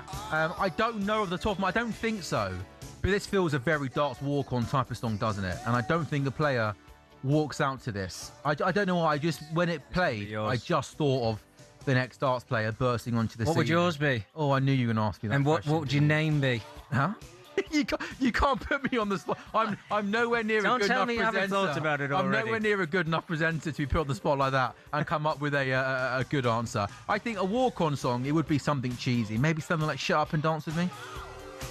You haven't even heard of that, have you? Okay. Yeah, I have, yeah. You got one? Yeah, I'll just be old school, mate. Well, if it wasn't George Michael, something for George Michael, I think it would have to be Neil Diamond. Don't think anybody uses it, do they? What? Sweet Caroline? Yeah, they do, Daryl Gurney. Do they? Oh, yeah. No one could not have Sweet Caroline. I don't think someone does Wonderwall, which surprises me. Because that feels, no, Daryl Gurney does Sweet Caroline. And sometimes his entrance lasts longer than his matches. He's up on that stage and he's giving it the whole Sweet Caroline in front of the crowd. And I'm thinking, we're having fun here. Get on with the game. There's a darts game to be played here, Daryl. Come on now. You've got to think of a name before the end of the show. Okay, fine. Right. Yeah. I've got 11 minutes to think of a name. Pressure's not that you haven't already got one in your head, because I know you have. 5 written down here. I'm just trying to play it cool. The Commonwealth Games are very much underway in Glasgow. Day 2 today, and John Cushing has the latest for us. Commonwealth Games update on talkSPORT with the BYD Dolphin Surf, City Smart, Ocean Cool, 100% electric fun. Yeah, the athletics starts here on Monday and we've got big news to come. But first, let me tell you, I'm here at the Hydro on the banks of the Clyde. We've just had the second netball match of these Commonwealth Games and a victory for England in the end, 83-34 against Northern Ireland. Enola Cardwell scoring 36 goals from 38 shots in the second half. That is not a bad ratio, a 95% strike rate if you're into your statistics. Now, Australia are next for England tomorrow. Australia, who are they? Just the world champions and the defending Commonwealth Games champions as well. So big match for England netball. Wales are about to start against Uganda. They're just warming up as we speak. The big athletics news ahead of Monday, as I say, is that Scotland's Eilish McColgan has withdrawn from these Commonwealth Games. Unfortunately, the 10,000 metre champion in Birmingham, you remember her absolutely brilliant run where she front-run it all the way from beginning to end of that 10,000 metres to claim victory and a gold medal for Scotland. She won't be doing it again, unfortunately, next week here in Glasgow after getting injured in the London Marathon. She says she was not able to perform at the level that she expects of herself. In the swimming tonight, we're going to see Olympic champions Dan Whiffen and Jack McMillan for Northern Ireland, both in action in Sean McCann also in that final. He actually surprised himself, the Scottish swimmer, but he was some 6 seconds behind the fastest qualifier, Sam Short of Australia. Adam Ramsey PT goes later as well for gold medal number 5. You can hear it all live from 7 on talkSPORT. Thank you very much, John. Back with you throughout the course of the afternoon for updates. And again, Natalie Sawyer in the hot seat from 7. This is a very cheesy name. I've gone for Sam, the X Factor Ellard. I know, it's not great. It's the first thing I could think of, Mick. I'm sorry. Sam the Fish, Ellard. Oh, the fish? Yeah, fishy. Fishy. Well, hopefully, do you like Luke Littler when he actually reels in the fish? Yeah, there's a few of them doing it now, isn't there? Well, basically, everyone now does it when they get a 170 because Luke Littler started it. What's happening in the F1, Mick? Are you across this for talkSPORT? Am I putting on Q3's just started now. Piastri's just gone out. Well, I think all the top ones have gone out now. But it's going to be interesting because they'll have their first lap now, which is kind of a tester for everybody else, and then they'll go back into the pits and come out for a blast. Let's put it that way. Yeah, but I'm saying I hope it's Hamilton, but it seems very close. In the 100, the Southern Brave women beat the Sunrisers Leeds by 5 wickets. The men's game is underway. Sunrisers Leeds batting first, 169 for 4 off 92 balls. Mitch Marsh at the top of the order. The Aussie overseas player made 69 of just 34 balls. England's Harry Brook made just 3 runs. Zach Crawley got a golden duck. Adil Rashid has 3 wickets for the Southern Brave. Jofra Archer is also in action there. Mick, just a few minutes to go until we hand over to the transfer insiders. Obviously, lots of teams are away at the moment on pre-season tours. When you used to, go away and spend time in the summer away from home, was it something you look forward to and enjoyed, or was, just the physicality of it all, the running, the bleep test, something that, wasn't particularly too enjoyable? Well, there was a couple of pre-seasons that I probably enjoyed a little bit too much. Tell us more. Well, can I tell you the clean ones? But I'll get back to that. But yeah, I think the clean ones, you can surely, that's fine. Yeah, isn't we it? went away with Blackburn once, and we were in where were we? We were in Germany, and Bayern Munich were actually training in the same place as we were, where they were just doing like 2 touches and a little circle, when you keep ball thing. Yeah. We were running lines and everything, up mountains, you name it. And there was this stream, we always remember going to this stream, the ice baths. Yeah. And Mark Hughes and his coaching staff must have found it, being on a holiday there or something, I don't know. Well, Mark used to play for Bayern Munich, so maybe that's why he knew where it was.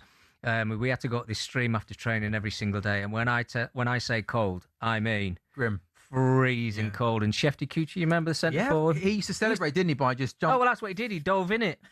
So we were like tiptoeing in, you got to go like above your waist. And Shefty used to just like run and jump in it every single day. But I think there was one day where Mark could give us a chance to go out and have a night out. And me being me, like the worst drinker in the world, I turned up for training the next day, and the big balls that you sit on, the medi balls and things. I couldn't even sit on that. I was shaking out. Anyway, he sent me home from training, myself and Jamie Keverley. So yeah, it wasn't nice having to apologise to Mark. If you've seen the size of Mark and his legs and everything, I thought, oh no, right, okay. But we used to do it was Germany, Norway, England, even places like that. We used to go to. And you get really competitive games. And I know the games become global and stuff now, and they're all over in America. And I think to play competitive games now, because there's that many of, let's say, so-called Premier League sides go across to America. I mean, Sunderland, I think they're playing Liverpool this evening at 11 o'clock. So to play those type of games, you have to follow them. And, it's a brand now, isn't it? The clubs, they're selling it to America. Obviously, they've got fans all over the world. So I think it's a chance for them to go and see their supporters. I know there's certain clubs are upset. I think Tottenham might be one of them, actually, where I think they're playing in the Far East or maybe Australia or something like that. I think it's the Far East, actually. And the supporters are not very happy about that because they're having to travel so far to go and watch them in pre-season. Pre-season is pre-season. You're not going to get what you expect to see every single week in the Premier League. It's a chance for younger players to get an opportunity of playing first-team football. It's a chance for your fitness. And another thing is, these clubs, when I was playing, Sam, it was to get away from everything. No outside noise, no media there or anything like that. It was just privacy of you doing 2 weeks solid training and hard training. No ball. You didn't see a ball for the last 2 or 3 days. It was just run, run, run. I know it's changed now. The game's changed, but that is one of the reasons why they're going away to places like America now, because the club can make money and it's a business. Yeah. Also, I'm all for the fans and everything, but if you can go to 50, 55 games a season. Yeah. I'm not too sure you can complain too much. Like when the boys go away and they have a pre-season away and they, obviously can make some money and train. By the way, I want to ask you more about this Blackburn team that you were at Blackburn for a couple of years, weren't you? Yeah. That's a fun Blackburn team that you were part of. Like Shefty Kuchi, Craig Bellamy. Benny McCarthy, Morgan Gams Pedersen. Yeah. David Bentley was there for a little bit. Yeah, Bentz was there. Then we had Chris Samba, Ryan Nelson, 2 centre-halves. Brad Friedel was in goal. How did that Blackburn team do in the Premier League? We got into Europe. So we had a couple of seasons in what they call the UEFA Cup then. Had some really good performances in it. Did okay in it. I think we had the chance to get the quarterfinals in one of the seasons.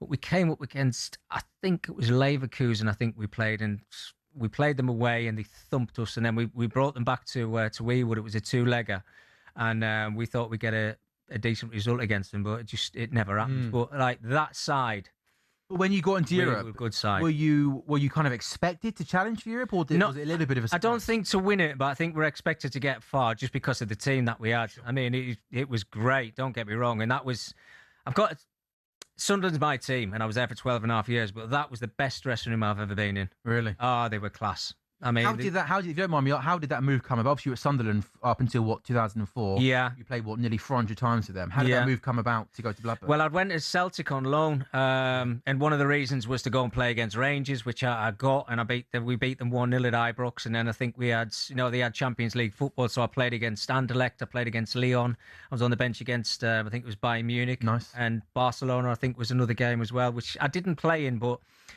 it was Champions League football, obviously, to go up there and play against Rangers. So I got that.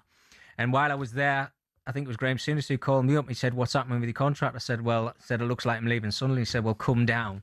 Nice. And as soon as I got there, I signed for them and absolutely loved it. Loved my time at Blackburn. And then Graham left, Graham Souness, and then Mark Hughes came in. and what a team he built. Mick, been an absolute pleasure over the last couple of hours. You'll be back same time tomorrow, 1 to 4. Yes, I am. Croft.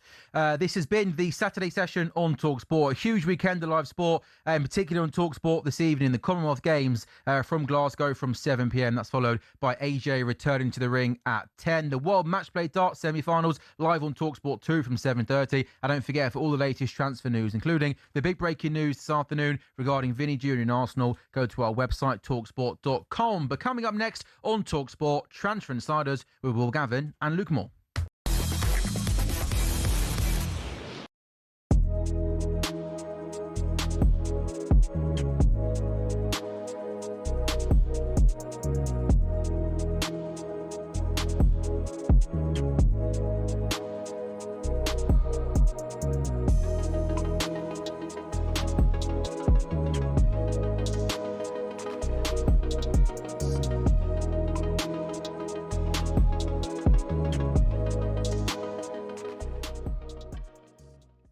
Jurgen Klopp has today been appointed as the new national team manager.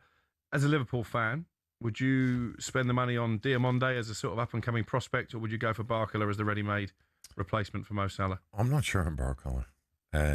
I'd probably Diamonde. I like him. But it's 110 million quid for potential. When you're paying 110 million quid for potential nowadays, I don't love that. And that's a problem. And that's where the market is, unfortunately. So it's a tough one. Liverpool have to replace Salah. They need wide players. Now they're talking about some